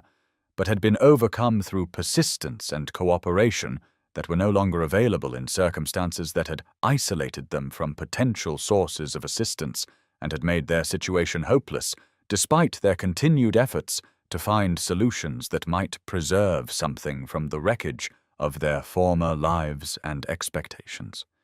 The cryptic reference contained within Seraphina's letter to finding peace where the sea meets the sky and memories fade provided the first genuine clue regarding her possible destination that Theodore's extensive searches had uncovered, though the metaphorical language required careful interpretation that drew upon his recollections of conversations during their brief courtship, when she had occasionally mentioned aspects of her childhood and education that had shaped her character and provided her with knowledge and connections beyond the immediate circle of London society that had defined most of their interactions since their engagement had been announced to a world that had no understanding of the true circumstances that had compelled their alliance or the emotional complexity that had developed despite their mutual determination to maintain purely practical arrangements for their future relationship. He remembered her fond references to Miss Hartwell, the governess who had guided her education during the formative years that had established her intellectual curiosity and moral principles, a woman whose marriage to a vicar in a coastal parish had provided her with the sort of peaceful domestic life that represented everything Serafina valued but had been denied through circumstances that had thrust responsibility upon her before she was prepared to manage the complex challenges that had ultimately overwhelmed her resource and led to the desperate measures that had culminated in her mysterious disappearance from all that was familiar and secure in her carefully ordered existence.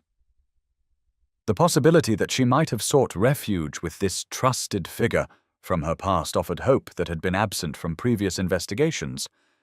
though the vague geographical references required systematic inquiry into the records of marriages and appointments within the Church of England that might reveal the current location of a woman whose maiden name and general circumstances provided sufficient information for dedicated research by clerks whose cooperation could be secured through generous compensation and aristocratic influence that opened doors otherwise closed to private inquirers whose motives might be questioned by officials protective of personal privacy and clerical confidentiality. The trail that emerged from careful investigation of ecclesiastical records and marriage announcements in provincial newspapers led ultimately to Whitby, Yorkshire, where the former Miss Hartwell had indeed become Mrs. Davies through marriage to a vicar whose small but comfortable living provided the sort of modest security that had attracted a woman whose experience with aristocratic households had given her realistic expectations about happiness that could be achieved through love and companionship, rather than wealth and social prominence, that often proved insufficient compensation for the absence of genuine affection and mutual respect between marriage partners whose unions had been arranged for reasons that had little to do with personal compatibility or shared values that sustained successful relationships through the inevitable challenges that tested even the strongest bonds between individuals whose lives had become intertwined through choice rather than convenience or family obligation that sometimes created marriages that satisfied external expectations while leaving the participants emotionally isolated and spiritually unfulfilled, despite their apparent success in meeting society's requirements for appropriate alliances between families of compatible social position and financial standing. Meanwhile, in the modest vicarage that overlooked the dramatic coastline where North Yorkshire met the restless waters of the North Sea, Serafina had indeed found the anonymity and temporary peace that had seemed impossible to achieve within the boundaries of London society, where her disappearance had become the subject of endless speculation and investigation by those whose curiosity exceeded their understanding of the circumstances that had compelled such dramatic action from someone whose character had previously been marked by careful consideration and dutiful adherence to social expectations that had governed every aspect of her carefully regulated existence. She had adopted the simple name of Sarah Worth for her residence with Mrs. Davies, whose recognition of her former student had been followed by immediate understanding of the crisis that had driven such desperate flight from everything familiar and secure in a life that had once seemed destined for conventional happiness and prosperity within the elevated circles where birth and education provided natural advantages for those fortunate enough to inherit position and responsibility, along with the resources necessary to maintain standards that defined their identity and purpose. Living simply as companion to the vicar's elderly aunt, Serafina had discovered unexpected satisfaction in the daily routines of charitable work among the fishing families whose lives were shaped by the uncertain rhythms of weather and tide, their struggles with poverty and hardship providing perspective on her own troubles, while their uncomplicated acceptance of her presence offered refuge from the complex social calculations that had dominated her existence since assuming responsibility for her family's welfare following her father's death and the gradual revelation of financial problems that had required increasingly desperate measures to postpone the inevitable reckoning that had finally arrived, despite years of careful management and personal sacrifice that had preserved appearances while failing to address fundamental issues that required resources beyond their means to resolve through conventional methods or traditional sources of assistance that might have been available under different circumstances. Her heart remained broken, despite the peaceful surroundings and meaningful occupation that filled her days. The memory of Theodore's gray eyes and the moment of connection they had shared during their waltz continuing to torment her with possibilities that had proven as illusory as every other hope that had sustained her through the darkest periods of their family's decline, when optimism had seemed essential to maintaining the courage necessary for continued struggle against circumstances that had gradually overwhelmed every defense she had constructed against despair and defeat. When news reached Whitby of her mother's death, carried by travellers whose casual mention of London society's latest tragedy struck her with the force of physical blow, Serafina faced the most difficult decision of her life as she wrestled with competing obligations that included her duty to honor her mother's memory through proper observance of funeral rites and her desperate need to maintain the anonymity that had become her only protection against the consequences of returning to a world that would demand explanations she could not provide without destroying whatever remained of her family's reputation and her own hope of eventual peace through obscurity and simple service to others, whose needs were immediate and understandable rather than complicated by the sort of social and financial considerations that had made her previous existence a constant source of anxiety and moral compromise that had finally proven unbearable despite her determination to fulfill every responsibility that had been entrusted to her care by circumstances beyond her control or choice in matters that would determine not only her own future, but also the fate of those who had depended upon her success in navigating challenges that had tested every assumption about duty and sacrifice that had shaped her understanding of appropriate behavior for someone in her position within the complex hierarchy that governed aristocratic society and its various obligations to past and future generations whose welfare depended upon individual willingness to subordinate personal desires to collective needs that transcended immediate comfort or happiness in pursuit of larger purposes that gave meaning and direction to existence that might otherwise seem random and pointless in its apparent indifference to individual suffering and aspiration for something better than mere survival in circumstances that demanded constant vigilance and sacrifice from those who understood their responsibilities to others, whose fate remained tied to their own through bonds of family and tradition that could not be severed without consequences that extended far beyond personal liberation to encompass the destruction of institutions and relationships that had provided stability and meaning for countless generations whose struggles had created the foundation upon which contemporary privilege and opportunity had been built through accumulated wisdom and sacrifice that deserved preservation regardless of immediate cost to individuals whose temporary discomfort seemed insignificant when measured against the permanent value of maintaining connections and traditions that had survived previous challenges and would continue to provide guidance and support for future generations, whose success would depend upon their ability to learn from both the achievements and failures of those who had preceded them in the eternal human struggle to create meaning and beauty in a world that often seemed hostile to such aspirations, despite evidence that love and cooperation could triumph over seemingly insurmountable obstacles when individuals chose courage over comfort and sacrifice over self-interest in pursuit of values that elevated human dignity above mere material success or social position that provided temporary advantages but could not sustain the spirit through the inevitable trials that tested every life regardless of external circumstances or apparent security that proved illusory when confronted with the fundamental uncertainty that characterized human existence in all its various manifestations and possibilities for both triumph and tragedy, that defined the human condition across cultures and centuries without final resolution,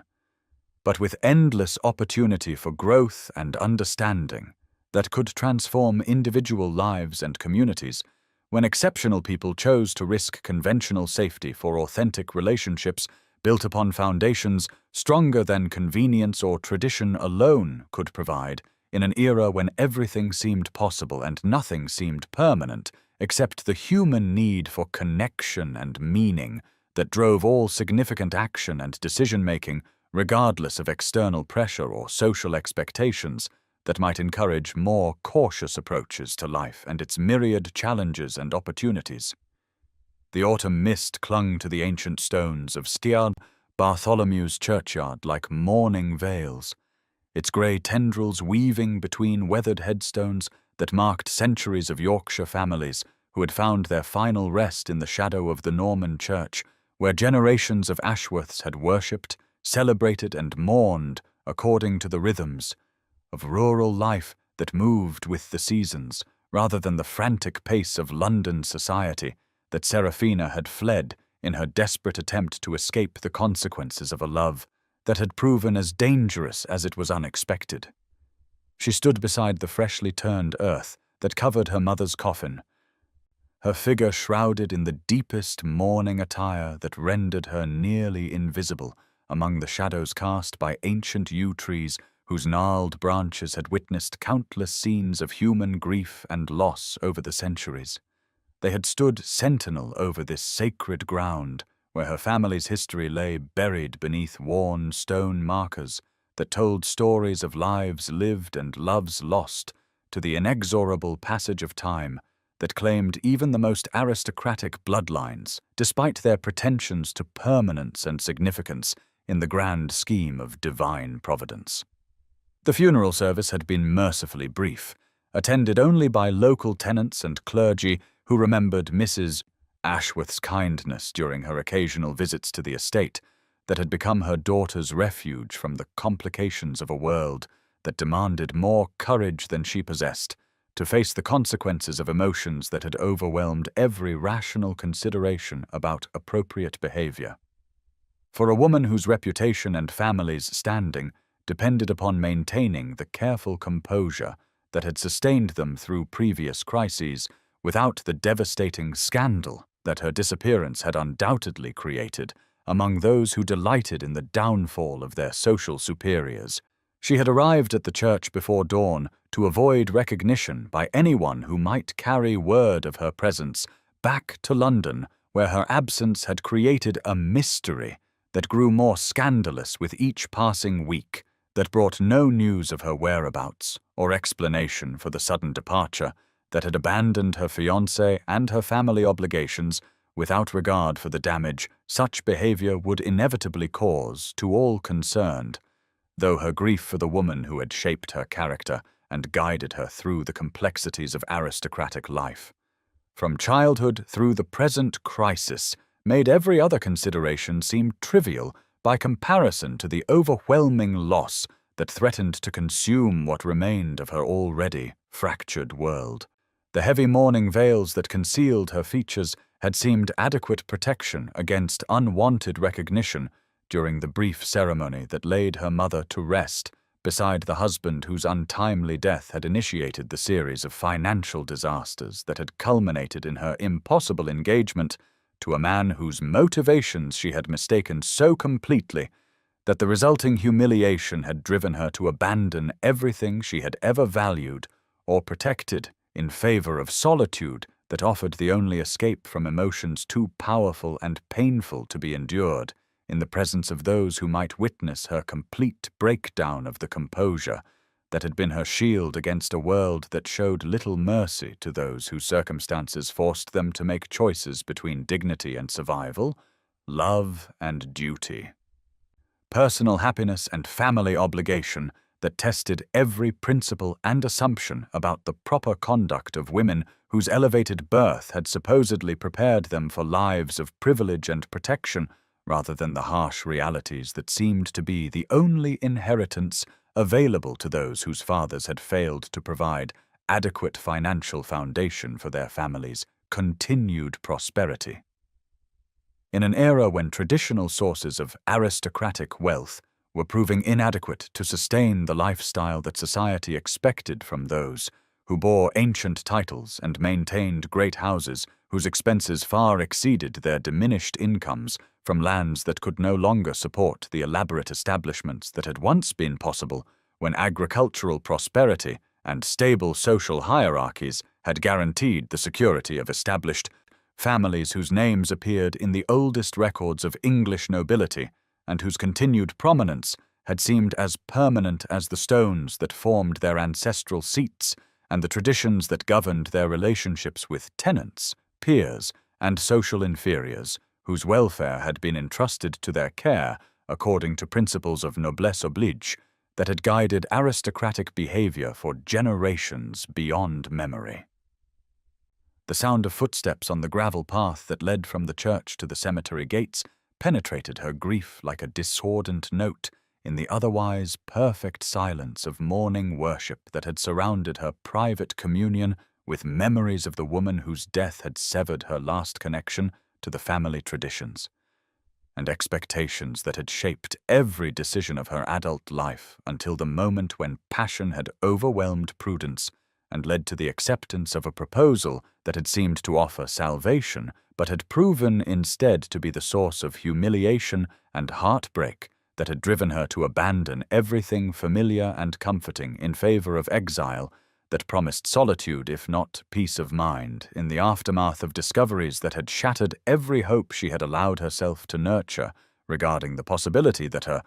engagement might transform from mere practical arrangement into something approaching genuine affection between partners whose intelligence and character might have provided foundation for the sort of marriage that combined social advantage with personal happiness. If circumstances had been different, and their initial encounter had been motivated by honest attraction rather than calculated performance designed to win a wager that reduced her acceptance to the status of a prize claimed through superior masculine charm and strategic timing, that had nothing to do with respect for her character or appreciation of her qualities as an individual worthy of consideration beyond her utility as proof of his irresistible appeal to even the most resistant feminine targets. She did not turn when the footsteps halted behind her, recognizing without conscious analysis the particular rhythm and weight that could belong to only one person whose presence in this remote Yorkshire churchyard represented either extraordinary coincidence or the successful conclusion of a search that had apparently continued throughout the months of her absence from London society, that had undoubtedly buzzed with speculation about the mysterious disappearance of the Duke of Ravenshollow's fiancée, whose sudden vanishing had created exactly the sort of scandal she had hoped to avoid through careful management of a situation that had already spiraled beyond her ability to control through conventional means of social navigation and damage limitation that relied upon maintaining appearances regardless of private anguish or personal cost to those who bore responsibility for protecting family. Honor against the consequences of individual weakness or poor judgment in matters that affected not only personal reputation but also the complex network of relationships and obligations that connected aristocratic families in bonds of mutual dependence and shared vulnerability to social censure that could destroy generations of careful cultivation of influence and respectability within circles, where acceptance once lost could never be fully restored, despite subsequent efforts at rehabilitation or explanation that might justify past behavior according to standards of understanding and forgiveness that seemed increasingly rare in a society that had grown more judgmental and less tolerant of human frailty, even among those whose elevated position should have provided some protection against the harsh scrutiny that reduced complex personal dramas to simple moral lessons about the dangers of departing from established patterns of appropriate feminine behavior that left little room for authentic expression of emotion or genuine response to circumstances that tested individual character beyond the limits of conventional preparation or social guidance regarding proper conduct in situations that previous generations had not anticipated or encountered in their own progression through the predictable stages of aristocratic life that had once seemed to provide clear direction and reliable support for those who followed established precedents and avoided the sort of innovation or departure from tradition that characterized modern attempts to balance personal fulfillment with social obligation in an era when individual desires had begun to challenge collective expectations with increasing frequency and determination that suggested fundamental changes in human nature or social organization that threatened the stability of institutions that had survived previous challenges through their ability to adapt gradually to new circumstances, while preserving essential elements of continuity and tradition that provided meaning and structure for lives that might otherwise seem purposeless or disconnected from larger patterns of significance and value that distinguished civilized society from chaos. Theodore's voice, when he finally spoke, carried none of the aristocratic authority or casual confidence that had characterized their previous encounters. Its tremulous quality revealing emotions that he had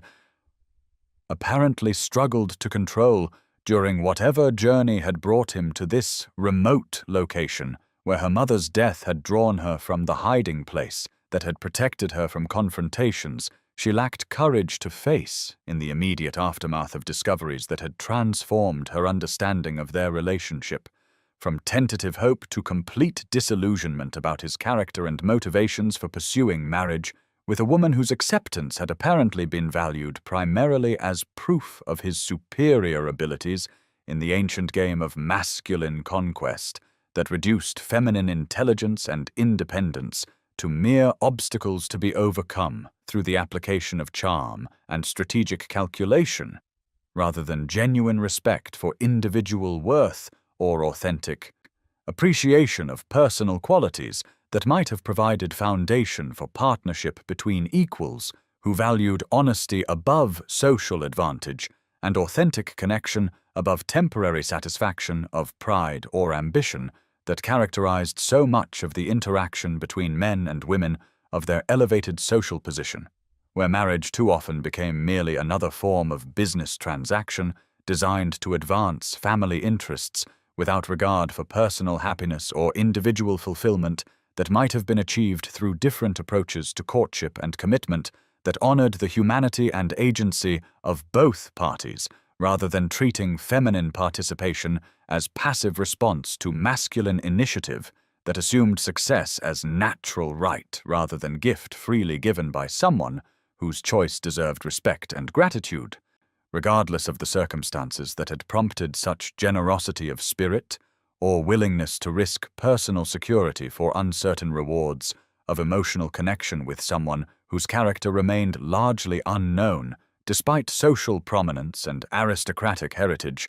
that provided credentials but little insight into true nature or capacity for the sort of growth and development that genuine partnership demanded from both participants who hoped to achieve something approaching happiness within the constraints imposed by society and family obligation that left little room for experimentation or departure from established patterns that had guided aristocratic marriage for generations without producing notable examples of personal satisfaction or individual fulfillment that might serve as models for those brave enough to attempt innovation in matters so fundamental to social organization and family continuity. Serafina, he said simply,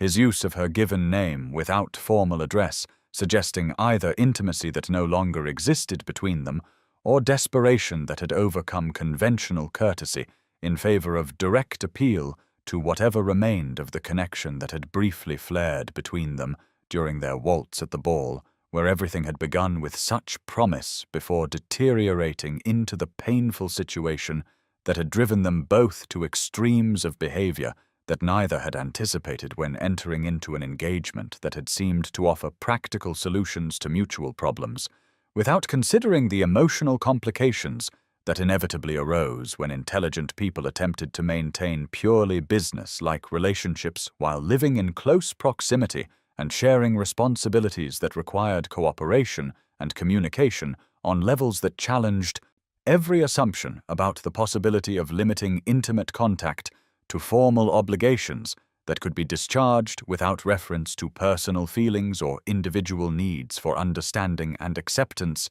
that made human beings vulnerable to each other in ways that transcended social convention or contractual arrangement between parties, whose elevated education and sophisticated understanding of human nature should have prepared them for the complexities that characterized any successful alliance between equals whose intelligence and independence required constant negotiation and compromise to maintain harmony without sacrificing authenticity or individual integrity to the demands of peaceful coexistence within institutions that had been designed for different purposes and circumstances than those that currently challenged everyone who sought to balance personal desires with collective expectations in an era of rapid change and uncertainty that left even the most privileged individuals struggling to find stable ground upon which to build meaningful relationships that could survive the pressures and temptations that threatened to destroy everything valuable and beautiful that human beings created together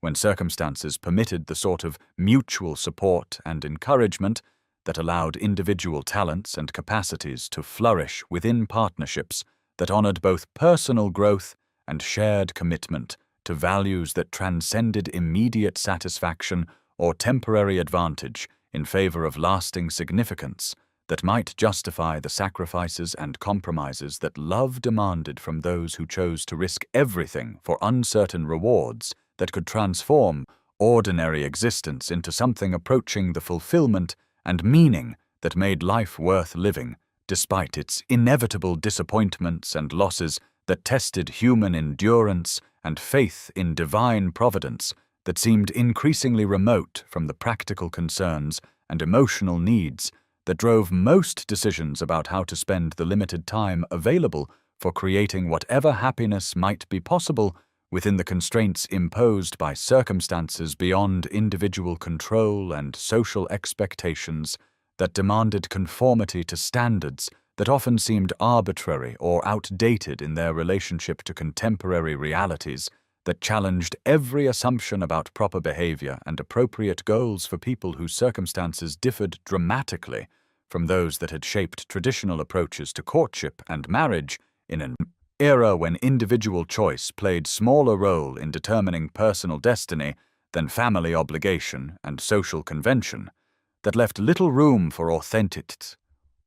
expression of preference or genuine exploration of compatibility between potential partners whose future happiness depended upon achieving understanding and mutual respect that could only develop through honest communication and shared experience of challenges that tested character and revealed true nature beneath the polished surfaces that social training created to mask individual vulnerability and authentic humanity that made real connection possible when circumstances permitted the sort of openness and trust that characterized successful relationships between people who valued truth above convenience and genuine affection above social advantage in their approach to building lives together that honored both individual needs and collective responsibilities to family and community, that provided context and meaning for personal choices that affected not only immediate participants, but also generations yet unborn whose welfare depended upon the wisdom and integrity of decisions made by their ancestors, who carried responsibility for creating examples and establishing precedents that might guide future generations through similar challenges and opportunities for growth and development that characterized human existence across cultures and centuries without fundamental change in basic needs and desires, that connected all people regardless of social position or historical circumstance in the universal search for love and understanding that gave purpose and direction to individual effort and collective endeavor in the ongoing struggle between forces of creation and destruction that shaped human destiny.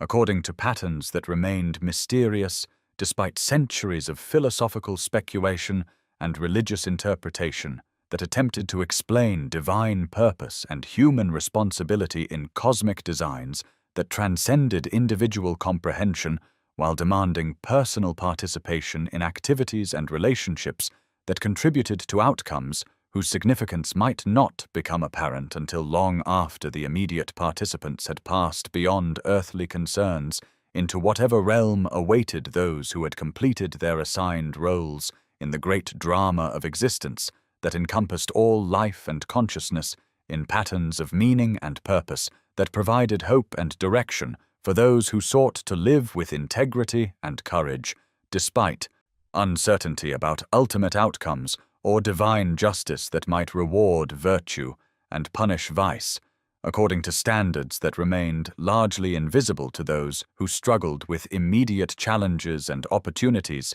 that tested faith and character, while providing chances for growth and service that made individual existence significant within larger contexts of family and community responsibility that extended across generations and geographical boundaries to include all those whose welfare was affected by personal decisions about how to use whatever talents and advantages circumstances had provided for creating beauty and meaning in a world that desperately needed examples of successful cooperation and mutual support between people who chose to transcend selfish interests in favor of shared commitment to values that honored human dignity and potential for achievement, that distinguished civilized society from chaos and provided foundation for hope that future generations might inherit a world more beautiful and just than the one their ancestors had created through centuries of struggle against ignorance and cruelty that had slowly yielded to expanding understanding and compassion that made possible the sort of relationships and institutions that supported individual flourishing within communities that valued both personal freedom and collective responsibility for creating conditions that allowed human beings to develop their full potential as creators and nurturers of everything meaningful and valuable, that gave purpose and direction to existence in universe that seemed designed to test courage and faith, while providing opportunities for service and love that transformed ordinary lives into vehicles for transcendent significance, that justified hope for ultimate triumph of good over evil in cosmic struggle, that engaged all conscious beings in activities and relationships whose outcomes shaped destiny of all creation according to divine purpose that remained hidden yet active in every moment of authentic choice between selfishness and service, that defined moral character and determined individual contribution to collective welfare that extended beyond immediate circumstances to include responsibility for future generations whose happiness and prosperity depended upon wisdom and integrity of decisions made by those who carried burden of leadership and example in their particular time and place within ongoing story of human development and spiritual evolution that connected all existence in patterns of meaning and purpose that transcended individual understanding while demanding personal participation in creating world worthy of divine blessing and human aspiration for peace and justice that honored dignity and potential of every conscious being. The carriage wheels that carried Serafina back through the familiar streets of London turned with the inexorable rhythm of fate, returning her to a world she had fled in desperation, and now approached with a mixture of trepidation and resigned determination to face whatever consequences awaited her after months of absence that had undoubtedly provided ample material for the sort of speculation and gossip that sustained society's appetite for scandal among those whose elevated positions made their personal dramas subjects of public entertainment rather than private concern.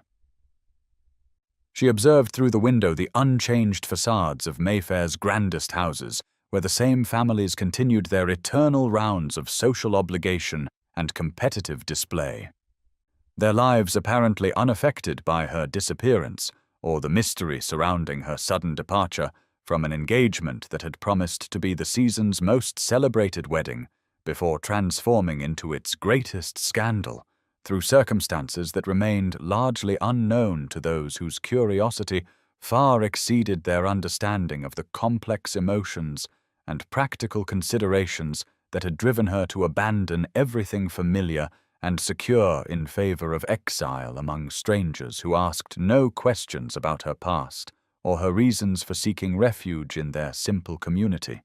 where genuine kindness had proven more valuable than aristocratic privilege or social prominence in providing the peace she had desperately needed to heal wounds that had cut far deeper than mere wounded pride or disappointed expectations regarding romantic attachment to someone whose character she had so completely misjudged, despite her usual ability to discern truth beneath polished surfaces that concealed authentic nature and genuine motivation from those who lacked experience in detecting deception among people whose entire existence depended upon maintaining carefully constructed images that bore little resemblance to their actual thoughts and feelings about the relationships and obligations that shaped their daily lives according to patterns established by generations of aristocratic ancestors, whose wisdom had been gradually corrupted by increasing emphasis upon appearance rather than substance in matters that affected not only personal happiness,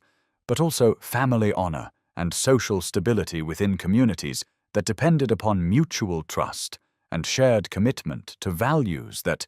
transcended individual desire or temporary advantage in favor of collective welfare and long-term prosperity that required constant vigilance and sacrifice from those who understood their responsibilities to others whose fate remained connected to their own through bonds of tradition and obligation that could not be severed without consequences extending far beyond immediate participants to encompass entire networks of dependence and support that sustained the complex social structures upon which civilization itself depended for continued existence and development toward higher forms of organization and cooperation that honored human dignity while maintaining necessary distinctions of rank and responsibility that prevented chaos without creating injustice for those whose circumstances placed them in positions of lesser influence or material advantage within hierarchies that reflected divine order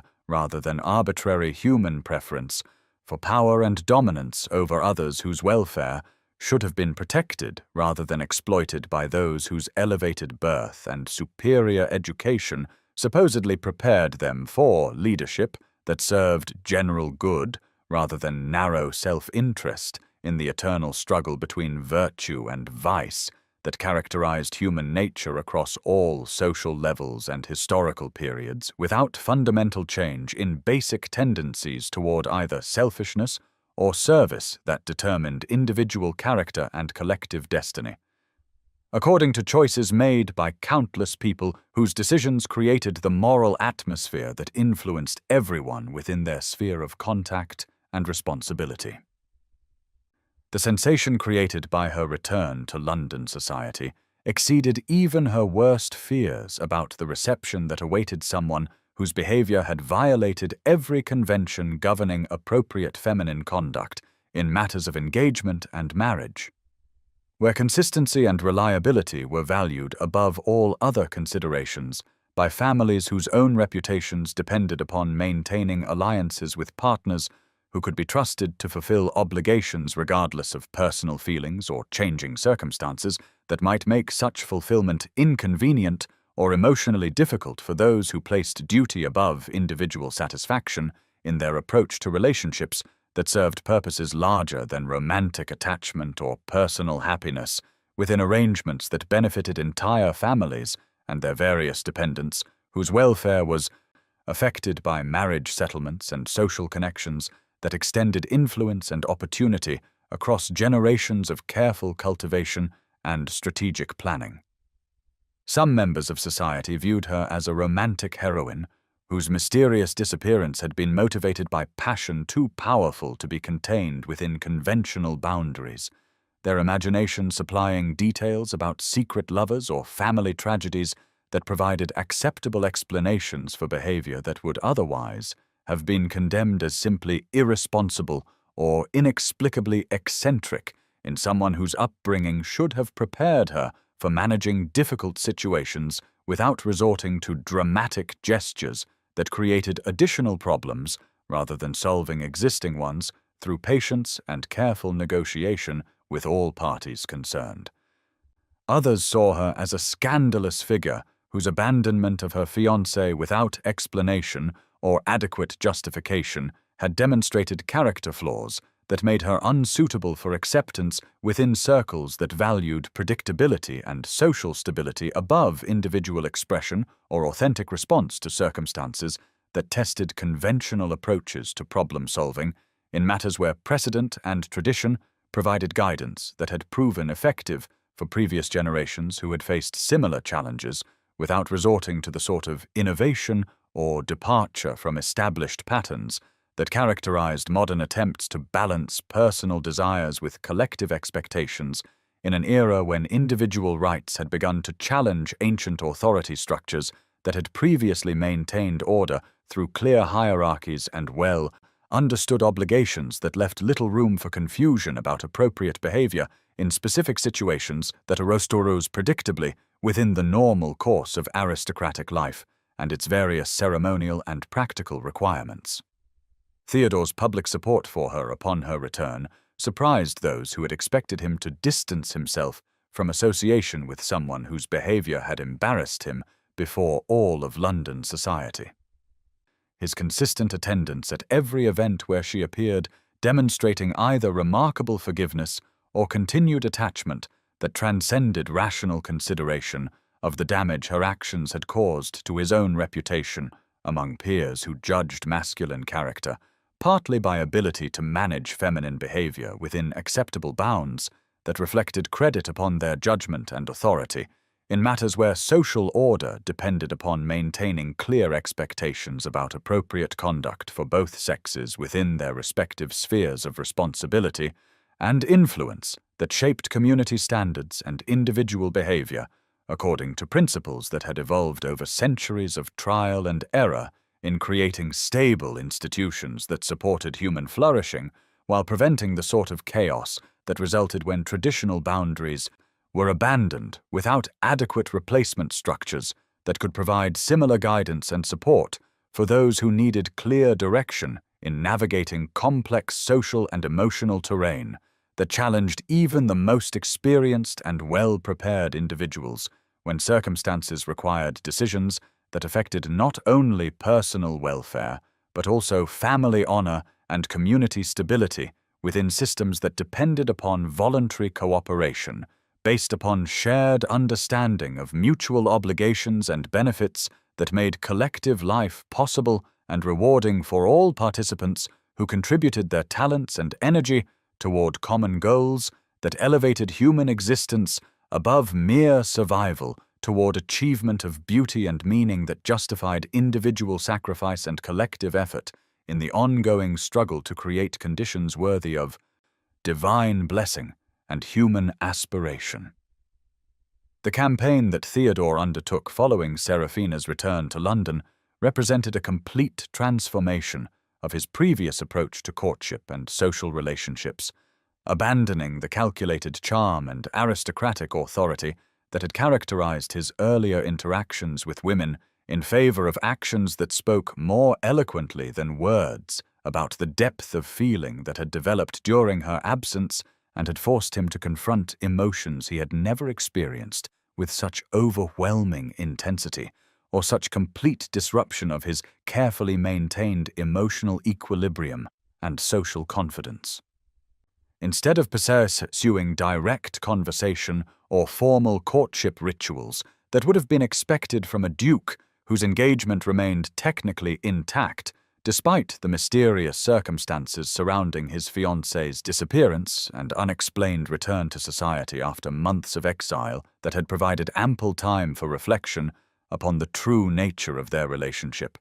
and the possibilities for future happiness together within marriage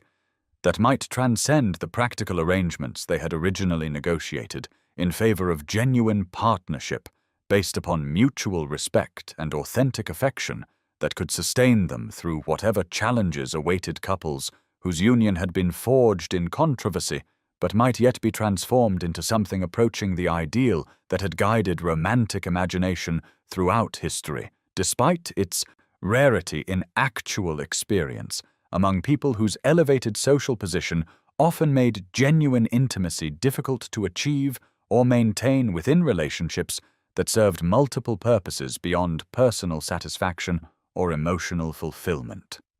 He began systematically repaying every kindness that Serafina had ever shown to others throughout her life. From the servants whose loyalty she had earned through considerate treatment during her family's difficult periods, to the tenants whose welfare she had protected through personal sacrifice of jewelry and treasured possessions that had been sold to provide relief during harsh winters when crop failures and economic uncertainty had threatened their survival and forced difficult choices between personal comfort and collective responsibility. That revealed character more clearly than any formal declaration of principles or charitable gesture performed for public recognition rather than genuine concern for human suffering that touched her heart and moved her to action regardless of personal cost or social recognition. When Serafina learned that her family's debts had been paid through mysterious anonymous investors whose generous terms and patient repayment schedules bore no resemblance to conventional commercial transactions or charitable assistance that typically came with conditions and expectations that limited recipients' independence and dignity, while providing help that addressed immediate needs without solving underlying problems that required more comprehensive approaches to financial recovery and social rehabilitation.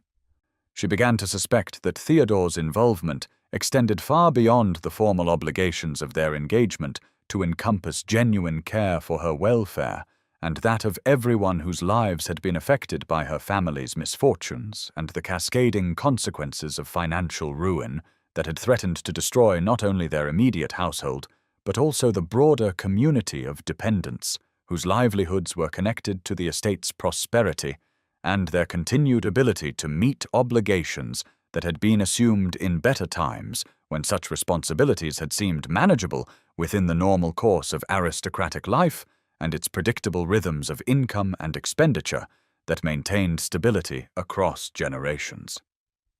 The revelation of Theodore's systematic generosity toward everyone who had ever benefited from her kindness created emotions that were difficult to categorize within the simple framework of gratitude or resentment that might have been expected from someone whose pride had been wounded by discoveries about the true circumstances of their engagement and whose trust had been shattered by evidence that their entire relationship had originated in masculine competition rather than genuine attraction or authentic appreciation of her character and qualities as an individual worthy of respect and consideration beyond her utility as proof of his superior abilities in social manipulation and romantic conquest that reduced feminine intelligence and independence to mere obstacles to be overcome through strategic application of charm and aristocratic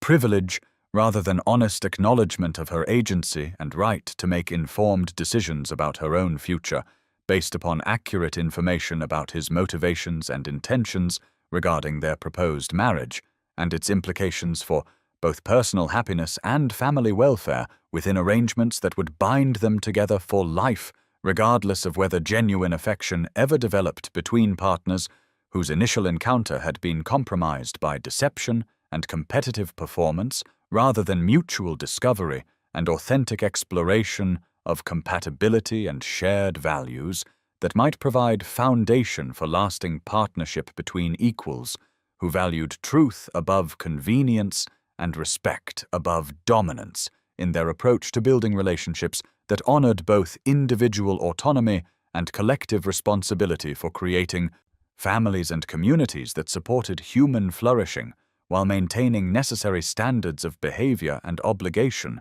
that prevented exploitation and injustice within hierarchies that served legitimate purposes when governed by principle rather than mere power or inherited privilege,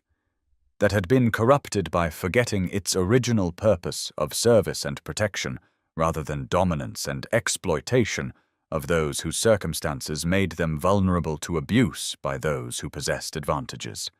They had done nothing to earn beyond accepting birth into families whose accumulated wealth and influence had been built upon foundations that included both legitimate achievement and historical injustices that complicated every claim to moral authority or natural superiority over others whose talents and character might equal or exceed those of their social superiors if circumstances had provided similar opportunities for development and expression of human potential that remained largely unexplored and undeveloped among vast populations whose lives were constrained by poverty and ignorance that could be addressed through enlightened policies and generous assistance from those whose advantages created obligations to serve common good rather than narrow self-interest in the eternal struggle between virtue and vice that determined individual character and collective destiny across all societies and historical periods, without exception or fundamental change in basic human nature, that remained capable of either greatness or degradation depending upon choices made by countless individuals whose decisions created moral atmosphere that influenced everyone within their sphere of contact and responsibility for others whose welfare depended upon wisdom and integrity of those who possessed power to help or harm according to principles that either honored divine law and human dignity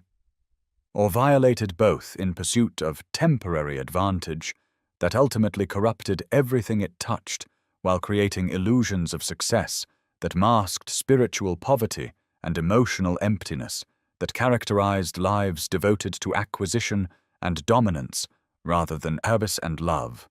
That alone could provide meaning and fulfillment worthy of human aspiration for significance and beauty that distinguished civilized existence from mere survival in hostile environment,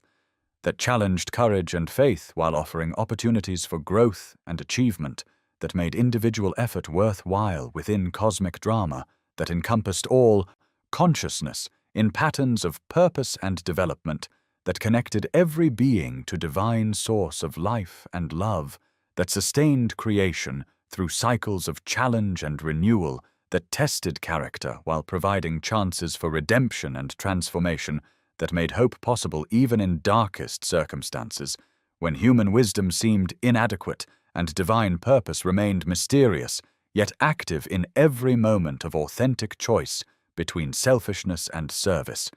that defined moral character and determined contribution to collective evolution toward higher forms of consciousness and organization, that honored both individual freedom and universal responsibility for creating world worthy of divine blessing and human love. Lord Percival's intervention in the complex emotional situation that had developed between his brother and Seraphina represented both familial concern for Theodore's obvious suffering during her absence and practical recognition that their family's reputation and future stability might depend upon resolving the misunderstandings and wounded feelings that had driven two intelligent people to abandon what appeared to be their best hope for personal happiness in favor of pride and mistrust that prevented honest communication about emotions and intentions that might have bridged the gap between them if either had possessed sufficient courage to risk vulnerability in pursuit of authentic connection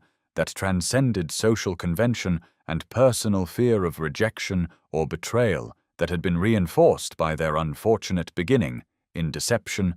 and competitive performance rather than genuine attraction and mutual respect.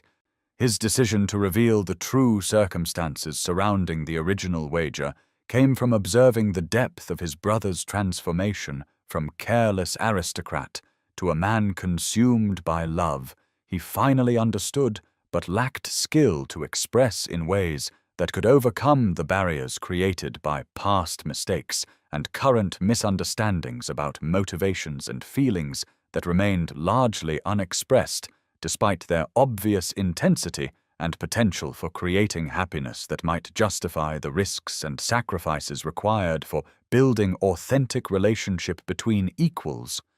who valued truth above comfort and growth above security in their approach to partnership, that honored both individual development and shared commitment to values that elevated human dignity above mere social position or material advantage. "Miss Ashworth," he said during their carefully arranged private conversation in the Ashworth morning room, where she received him with the formal courtesy that had characterized all her interactions with Theodore's family since her return to London society, that buzzed with speculation about her relationship with the Duke and the possibilities for reconciliation or permanent separation that would determine not only their personal futures, but also the social consequences of an engagement that had become public entertainment rather than private matter between two people whose business should have remained their own concern. "My brother has never loved before you," he confided with the directness that had always distinguished his character from Theodore's more polished social manner, his words carrying weight of observation and understanding that came from years of watching his older brother navigate relationships with women who had sought his attention for reasons that had nothing to do with genuine appreciation of his character or authentic interest in his thoughts and feelings beyond their utility in advancing social position or securing financial advantage through marriage, to someone whose wealth and title provided access to privileges and opportunities that defined success within their particular social circledom. Alexander's wager was not intended as cruel game, but as desperate attempt to force Theodore to open his heart to possibilities he had rejected since childhood, when our father's cold marriage taught him to view matrimony as duty rather than opportunity for authentic partnership between people who could challenge and support each other through life's inevitable difficulties and celebrations,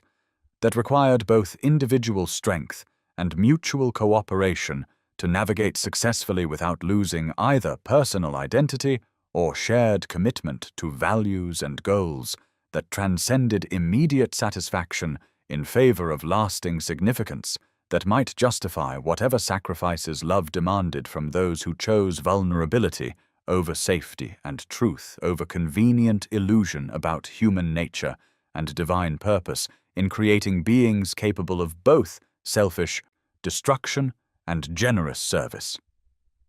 That distinguished moral character and determined individual contribution to collective welfare that extended beyond immediate circumstances to include responsibility for future generations whose happiness depended upon examples and precedents established by those who possessed courage to risk everything for uncertain rewards of authentic relationship that honored both freedom and commitment within bonds that strengthened rather than constrained individual development toward fuller expression of human potential for creating beauty and meaning in world that desperately needed demonstrations of successful cooperation between people who chose love over fear and service over dominance in their approach to building families and communities that supported human flourishing while maintaining necessary standards of behavior and obligation that prevented chaos without creating injustice for those whose circumstances required protection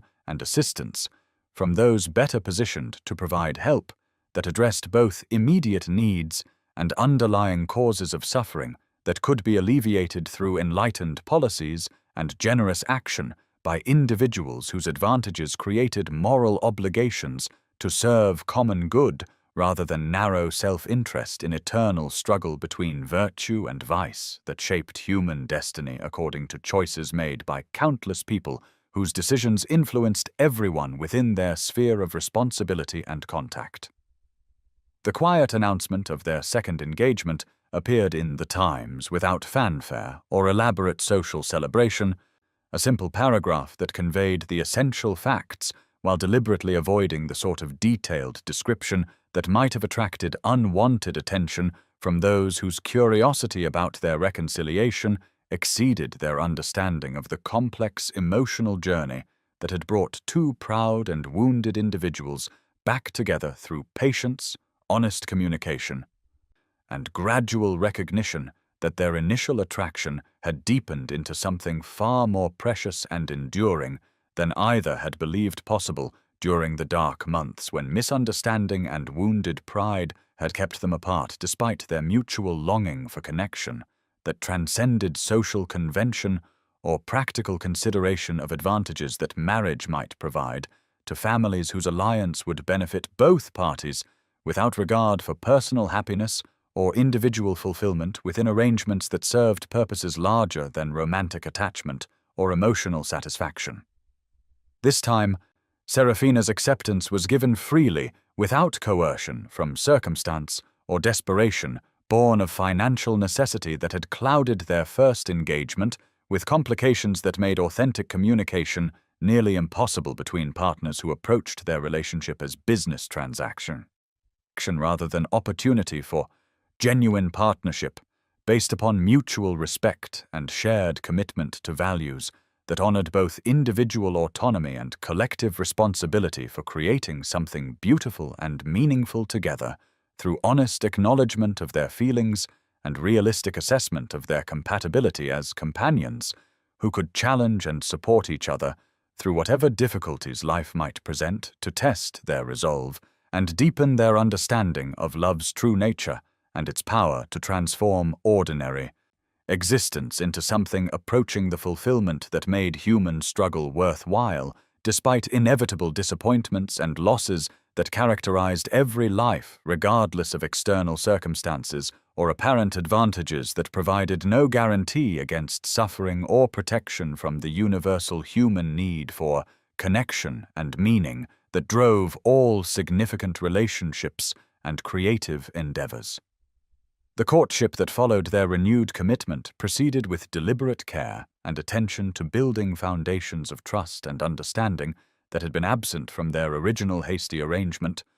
Long walks through Hyde Park and intimate conversations in the Ashworth morning room revealing depths of character and shared vision that neither had suspected during their brief initial acquaintance, when social performance and mutual wariness had prevented authentic self-revelation or honest exploration of values and dreams that might provide common ground for lasting partnership between equals, whose intelligence and independence required constant negotiation and compromise to maintain harmony without sacrificing personal integrity or individual growth toward fuller expression of human potential within relationships that honored both freedom and commitment in delicate balance that sustained love through inevitable challenges and changes that tested every bond between people whose lives had become intertwined through choice rather than mere convenience or family obligation that sometimes created marriages satisfying external expectations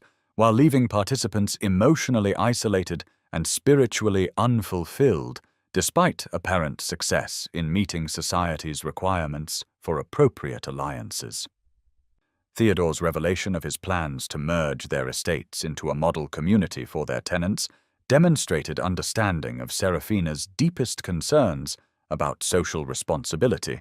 and her vision for using inherited privilege in service of those whose welfare depended upon enlightened leadership from families whose advantages created moral obligations to serve common good rather than narrow self-interest in the eternal struggle between virtue and vice that shaped human destiny according to individual choices about how to use whatever talents and resources circumstances had provided for creating beauty and meaning in world that desperately needed examples of successful cooperation between people who valued human dignity above mere profit or social position in their approach to managing relationships with those whose circumstances made them vulnerable to exploitation or neglect by those who possessed power without understanding its proper purpose or divine origin in service rather than dominance. Serafina's sharing of her own vision for schools and charitable works that would provide education and opportunity for children whose potential might otherwise remain undeveloped due to poverty or social barriers that limited access to knowledge and advancement beyond circumstances of birth, revealed depth of commitment to social justice that matched Theodore's growing awareness of his responsibility to use ducal authority and resources for purposes that elevated human condition rather than merely preserving aristocratic privilege without regard for its impact upon those whose labor and loyalty sustained the complex systems that maintained great houses and their various enterprises across multiple counties and commercial ventures. Together, they designed marriage plans that represented true partnership built upon shared values and mutual respect rather than conventional arrangements that typically assigned separate spheres of influence to husband and wife. According to traditional gender roles that often prevented full utilization of individual talents and insights that might contribute to family welfare and community benefit, when both partners were encouraged to participate according to their abilities and interests rather than predetermined limitations based upon assumptions about proper feminine behavior that restricted women's involvement in matters affecting their own welfare and that of their children and dependents. Their conversations about the future revealed compatibility that extended far beyond physical attraction or social convenience to encompass fundamental agreement about human dignity and divine purpose that provided foundation for decisions about how to live and what values to transmit to future generations, whose character would be shaped by examples they observed and principles they absorbed through daily interaction with parents, whose relationship demonstrated either healthy partnership or dysfunctional competition for dominance and control that could damage children's understanding of appropriate relationships between men and women in families that served as primary schools for learning about love, trust, cooperation,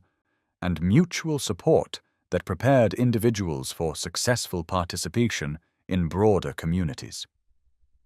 whose stability depended upon voluntary cooperation based upon shared understanding of rights and responsibilities that made collective life possible and rewarding for all participants who contributed their talents and energy toward common goals. When Alexander visited Theodore during this period of renewed courtship and tentative reconciliation with Serafina, his teasing comments about the original wager that had initiated their relationship received a response that surprised him with its maturity and insight into the transformative power of authentic love to change fundamental assumptions about human nature and the possibility of achieving happiness through honest communication and mutual commitment to growth and service that transcended selfish desire for personal satisfaction or social advantage in pursuit of something approaching the ideal that had guided romantic imagination throughout history, despite its apparent rarity in actual experience among people whose elevated social position often made genuine intimacy difficult to achieve within relationships that served multiple purposes beyond emotional fulfillment. I lost that wager the moment I proposed for the wrong reasons. Theodore confided with characteristic directness that had replaced his former tendency toward sophisticated evasion or aristocratic condescension in discussions of serious subjects that required honest acknowledgement of mistakes and realistic assessment of personal responsibility for consequences that had affected not only his own happiness,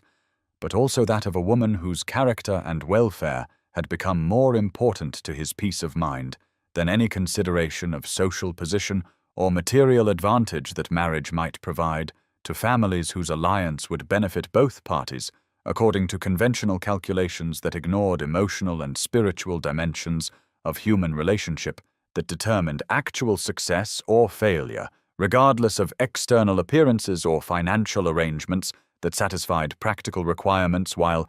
leaving deeper needs unmet and unfulfilled.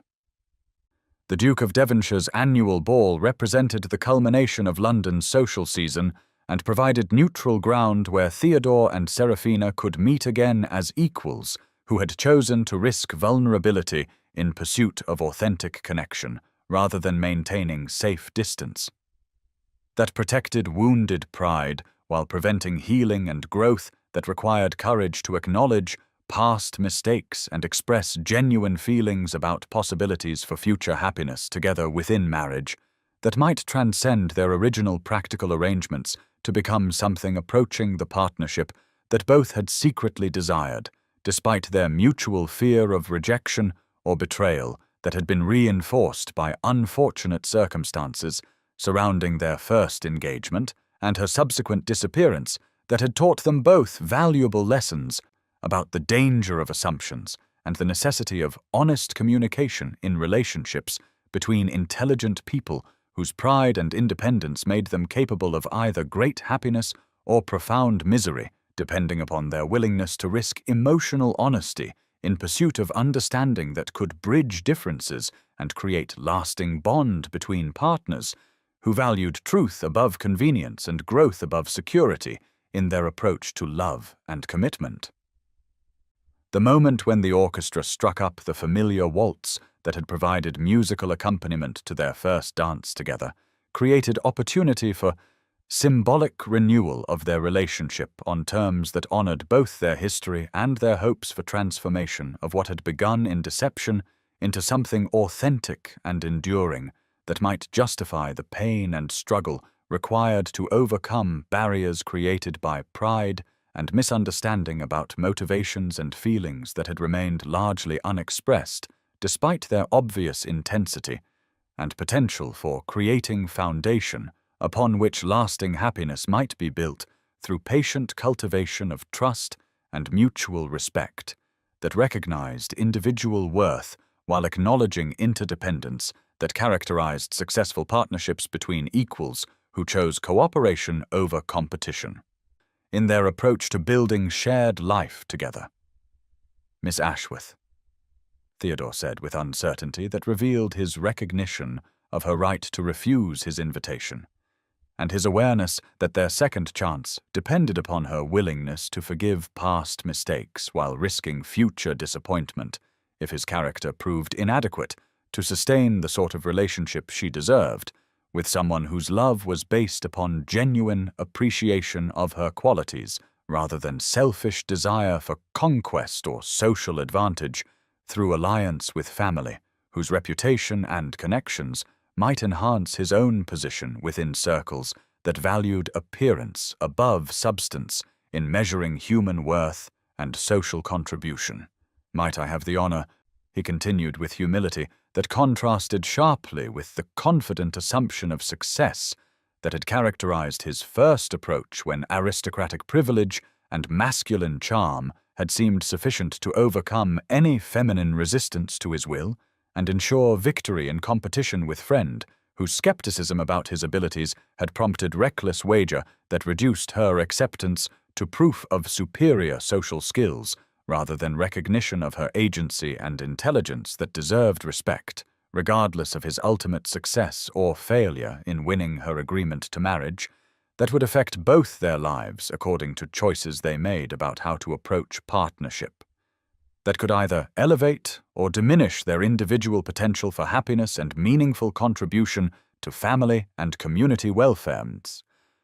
The dance that followed took place without audience, except their own hearts, which had learned through separation and reflection to distinguish between performance designed to impress observers and authentic expression of feelings that required no external validation or approval from society that had shown more interest in their romantic drama than understanding of complex emotions and practical considerations that had shaped every decision they made about how to conduct relationship that served purposes larger than personal satisfaction or social entertainment for those whose own lives lacked sufficient meaning or excitement to prevent excessive curiosity about private affairs of others whose circumstances made them subjects of public speculation rather than individuals deserving privacy and respect for their right to navigate challenges,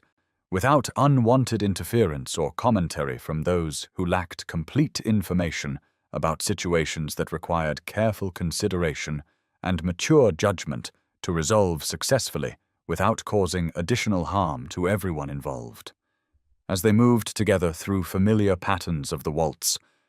both Theodore and Serafina found themselves able to speak truths that had been impossible to express during their previous encounters, when wounded pride and mutual mistrust had prevented honest communication about feelings and intentions that might have prevented months of unnecessary suffering if either had possessed sufficient courage to acknowledge vulnerability and express genuine emotion rather than maintaining defensive posture that protected against potential rejection while also preventing authentic connection that might have grown into lasting love based upon mutual understanding and shared commitment to values that honored human dignity and divine purpose in creating relationships that elevated individual existence beyond mere survival toward achievement of beauty and meaning that justified whatever sacrifices love demanded from those who chose to risk everything for uncertain rewards of partnership with someone whose character and vision complemented their own in ways that created possibilities for growth and service that neither could achieve alone. His confession of love, born from admiration for her strength and character rather than superficial attraction or social calculation, revealed depth of feeling that had developed gradually through observation of her kindness toward servants, her devotion to tenants, her willingness to sacrifice personal comfort for others' welfare, and her intelligence in managing complex responsibilities that would have challenged far more experienced administrators whose education and resources had prepared them for such duties, while hers had been acquired through necessity and natural ability, rather than formal training in estate management or financial planning that aristocratic sons received as preparation for inherited obligations that shaped their understanding of leadership and service from early age. Her acknowledgement of love despite fear of being hurt again demonstrated courage that had been tested by experience and had emerged stronger through trials that had taught her to distinguish between genuine affection and calculated performance designed to achieve specific goals without regard for her feelings or welfare as individual, whose happiness mattered as much as his own, in any partnership worth creating and sustaining through inevitable challenges that would test their commitment and reveal true nature of bond they had forged through honest communication and mutual respect that provided foundation for trust, without which no relationship could survive. Long-term pressures and temptations that threatened to destroy even strongest connections between people who failed to maintain constant attention to each other's needs and continued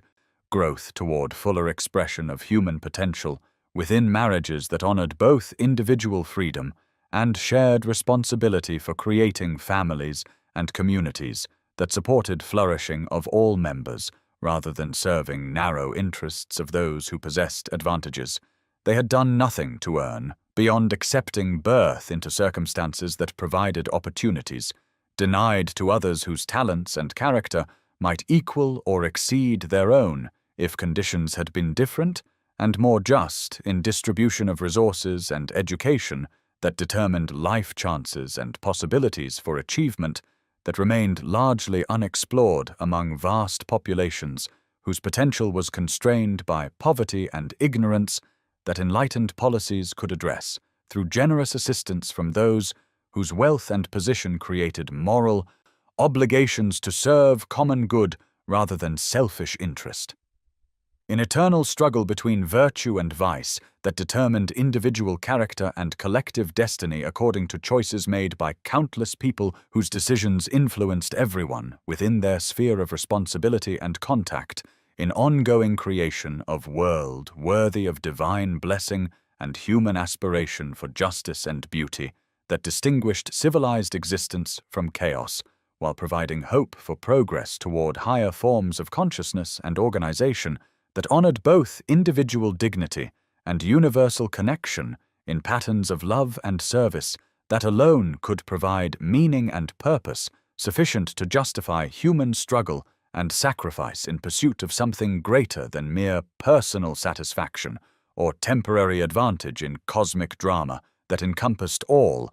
existence in divine plan, whose ultimate purpose remained mysterious yet active in every moment of authentic choice between selfishness and service that defined moral character and determined contribution to evolution of consciousness toward fuller understanding of truth and beauty, that connected all beings in relationships of mutual dependence and support, that made life worth living, despite inevitable suffering and loss, that tested faith while providing opportunities for growth and transformation, that elevated human experience toward divine ideal of perfect love and justice, that served as goal and inspiration for all who sought to live with integrity and courage in world that desperately needed examples of successful cooperation and mutual care that could overcome barriers created by fear and ignorance while demonstrating possibility of peace and harmony that honored both individual freedom and collective responsibility for creating conditions that allowed all beings to develop their full potential as expressions of divine creativity and love, that sustained universe through cycles of challenge and renewal that tested character while providing chances for redemption and fulfillment, that made hope possible even in darkest circumstances, when human wisdom seemed inadequate and divine purpose appeared hidden, yet remained active in hearts of those who chose compassion over cruelty and service over domination in their approach to relationships and responsibilities that shaped personal destiny and influenced collective evolution toward higher consciousness, that recognized unity underlying apparent diversity in cosmic design, that embraced all existence in patterns of meaning and purpose that transcended individual understanding while demanding personal participation in creation of beauty and goodness, that reflected divine nature and human potential for transformation, that justified faith in ultimate triumph of love over hatred and truth over illusion, in eternal struggle between forces of creation and destruction, that engaged every conscious being in activities and choices that determined character and contribution to welfare of all life, according to principles that honored dignity and potential of every expression of divine consciousness, regardless of temporary circumstances or apparent limitations, that could be transcended through growth and service that connected individual fulfillment with collective welfare in harmony, that reflected cosmic order and divine love. The wedding that took place at Ashworth House during the following spring represented not merely celebration of their love, but acknowledgement of journey they had completed from pride and misunderstanding to genuine partnership based upon mutual respect and shared commitment to values that honored both individual growth and collective responsibility for creating something beautiful and meaningful together through honest communication and patient cultivation of trust that had survived tests of separation and doubt to emerge stronger and more resilient than either had believed possible when they first met, under circumstances that had seemed to promise only practical alliance rather than deep emotional connection that might sustain them through whatever challenges life presented to couples whose union served purposes larger than personal happiness or social advantage in pursuit of something approaching ideal that had guided romantic imagination throughout history, despite apparent rarity of its achievement in actual experience among people whose elevated position often complicated rather than facilitated authentic relationship between equals, who possessed intelligence and independence that required careful balance between individual autonomy and shared commitment to partnership that honored both freedom and obligation in delicate harmony, that characterized successful marriages between people who valued growth over security and truth over convenience in their approach to love and commitment. As they took their wedding waltz before assembled family and friends whose presence testified to community support for union that had overcome significant obstacles to reach fruition in ceremony, that blessed not only their personal happiness, but also their dedication to service and leadership that would benefit all those whose lives were affected by decisions they made about how to use inherited privilege and resources in ways that elevated human condition rather than merely preserving aristocratic advantage without regard for its impact upon broader community, whose welfare depended upon enlightened policies and generous assistance from those whose circumstances provided opportunities for either selfish accumulation or virtuous distribution of wealth and influence according to principles that served divine purpose rather than narrow human interest in competition for dominance and control. Serafina reflected upon distance they had traveled from first dance that had initiated relationship through deception and masculine competition to current moment when their partnership was founded upon authentic affection and mutual commitment to shared vision of marriage that represented true collaboration between equals whose different strengths complemented each other in service of goals that neither could achieve alone through individual effort, however dedicated or well-intentioned their attempts might be to create meaningful change in world that required cooperation and mutual support to address complex problems that challenged every assumption about human nature and social organization, while providing opportunities for innovation and progress toward more just and beautiful forms of community that honored dignity and potential of every member rather than serving interests of privileged few whose advantages had been built upon historical injustices that could be addressed through enlightened policies and generous action by those who recognized their moral obligations to serve common good rather than selfish interest in eternal struggle between virtue and vice that determined individual character and collective destiny, according to choices made by countless people whose decisions influenced everyone within their sphere of responsibility and contact. "Do you regret it?" Theodore asked as they moved through familiar patterns that had acquired deeper meaning through repetition in different circumstances that revealed how much both had changed since first encounter, when pride and defensive caution had prevented honest acknowledgement of attraction and compatibility that might have spared them months of unnecessary suffering if either had possessed courage to express genuine feelings rather than maintaining polite distance that protected against vulnerability, while also preventing growth and connection that required risk and trust to develop into lasting love. "The wager that brought us together," he continued with characteristic directness that had replaced his former tendency toward sophisticated evasion in discussions of serious subjects that demanded honest acknowledgement of past mistakes and realistic assessment of personal responsibility for consequences that had affected not only their own happiness, but also welfare of others whose lives were connected to their choices about how to conduct relationship, that served purposes larger than individual satisfaction or social entertainment. For observers whose curiosity exceeded their understanding of complex emotions and practical considerations that shaped every decision about how to approach partnership between equals, who valued authenticity above appearance and substance above style in their commitment to building something worthy of the love they had discovered through patient perseverance, despite significant obstacles that might have defeated less determined or less compatible individuals whose characters lacked either strength to endure separation or flexibility to adapt and grow through experiences that tested every assumption about human nature and possibilities for happiness within marriages that honored both individual freedom and shared responsibility for creating families and communities that supported flourishing of all members rather than serving narrow interests of those who possessed temporary advantages over others whose circumstances required protection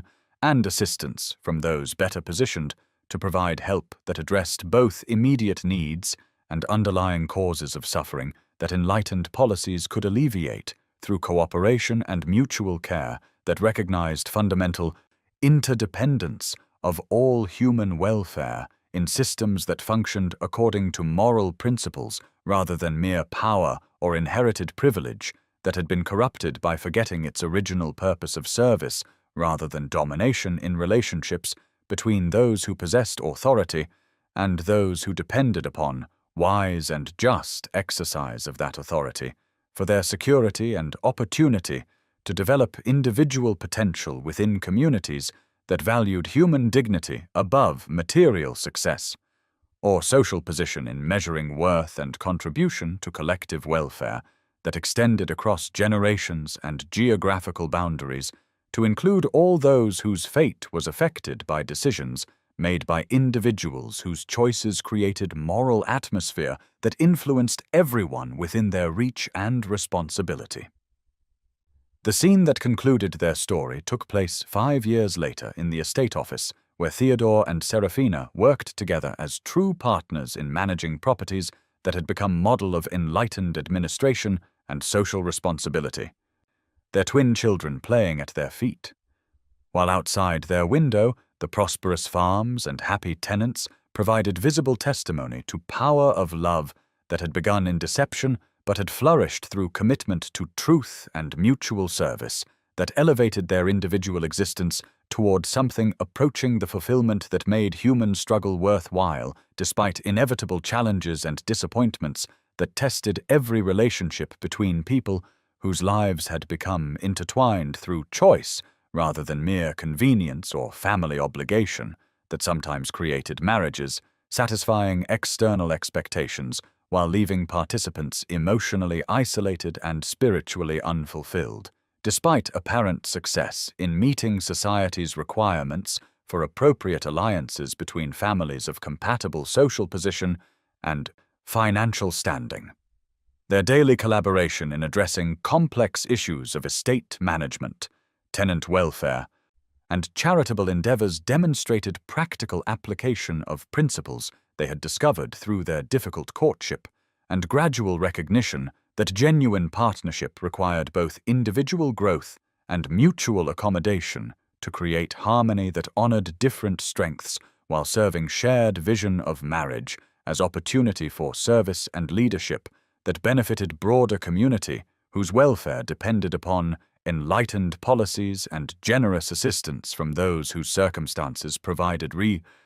resources and authority that could be used either for selfish accumulation or virtuous distribution according to moral principles that served divine purpose rather than narrow human interest in competition for dominance and control over others whose dignity deserved respect regardless of temporary circumstances or apparent limitations that could be transcended through education and opportunity provided by those who recognized their obligations to serve common good rather than personal advantage in eternal struggle between virtue and vice that determined individual character and collective destiny according to choices made by countless people whose decisions influenced everyone within their sphere of responsibility and contact in ongoing creation of world worthy of divine blessing and human aspiration for justice and beauty that distinguished civilized existence from chaos, while providing hope for progress toward higher forms of consciousness and organization that honored both individual freedom and universal connection in patterns of love and service that alone could provide meaning and purpose sufficient to justify human effort and sacrifice in pursuit of something greater than mere personal satisfaction or temporary advantage in cosmic drama that encompassed all existence in divine plan, whose ultimate purpose remained mysterious yet active in every moment of authentic choice between selfishness and service, that defined moral character and determined contribution to evolution of consciousness toward fuller understanding of truth and beauty that connected all beings in relationships of mutual dependence and support that made life worth living. Despite inevitable suffering and loss that tested faith while providing opportunities for growth and transformation that elevated human experience toward divine ideal of perfect love and justice that served as goal and inspiration for all who sought to live with integrity and courage in world that desperately needed examples of successful cooperation and mutual care that could overcome barriers created by fear and ignorance while demonstrating possibility of peace and harmony that honored both individual dignity and collective responsibility for creating conditions that allowed all beings to develop their full potential as expressions of divine creativity and love that sustained universe through cycles of challenge and renewal that tested character while providing chances for redemption and fulfillment that made hope possible even in darkest circumstances, when human wisdom seemed inadequate and divine purpose appeared hidden, yet remained active in hearts of those who chose compassion over cruelty and service over domination in their approach to relationships and responsibilities that shaped personal destiny and influenced collective evolution toward higher consciousness that recognized unity. Underlying apparent diversity in cosmic design that embraced all existence in patterns of meaning and purpose that transcended individual understanding while demanding personal participation in creation of beauty and goodness that reflected divine nature and human potential for transformation, that justified faith in ultimate triumph of love over hatred and truth over illusion in eternal struggle between forces of creation and destruction, that engaged every conscious being in activities and choices that determined character and contribution to welfare of all life according to principles that honored dignity and potential of every expression of divine consciousness, regardless of temporary circumstances or apparent limitations that could be transcended through growth and service, that connected individual fulfillment with collective welfare. In harmony that reflected cosmic order and divine love that provided foundation and purpose for all meaningful human endeavor and relationship in world that desperately needed examples of what was possible when people chose courage over fear and love over selfishness in their approach to life, and its myriad opportunities for creating beauty and meaning that distinguished existence from mere survival, while providing hope for future generations whose happiness would depend upon examples and precedents established by those who possessed courage to risk everything for uncertain rewards of authentic relationship that honored both freedom and commitment within bonds that strengthened rather than constrained individual development toward fuller expression of human potential for love and service, that alone could justify the struggles and sacrifices that love demanded from those who chose to build something worthy of their highest aspirations and deepest values in partnership, that reflected divine design for human relationship and community that served eternal purposes while meeting temporal needs for security and meaning that made ordinary existence extraordinary. Through love that transformed everything it touched according to patterns established by divine wisdom that worked through human hearts and minds to create conditions worthy of blessing and hope for all who participated in ongoing creation of world that honored dignity and potential of every being while serving ultimate good that transcended individual understanding, yet demanded personal commitment and service in pursuit of something greater than self that provided purpose and direction for lives that might otherwise seem random and meaningless in apparent indifference of universe to human suffering and aspiration for beauty and truth that distinguished conscious beings from unconscious matter in cosmic drama that engaged all existence in eternal struggle between love and fear, that determined destiny of all creation according to choices made by individual consciousnesses whose decisions influenced collective evolution toward either greater harmony or deeper chaos, depending upon their willingness to choose service over selfishness and cooperation over competition, approach to relationships and responsibilities that shaped both personal character and universal destiny.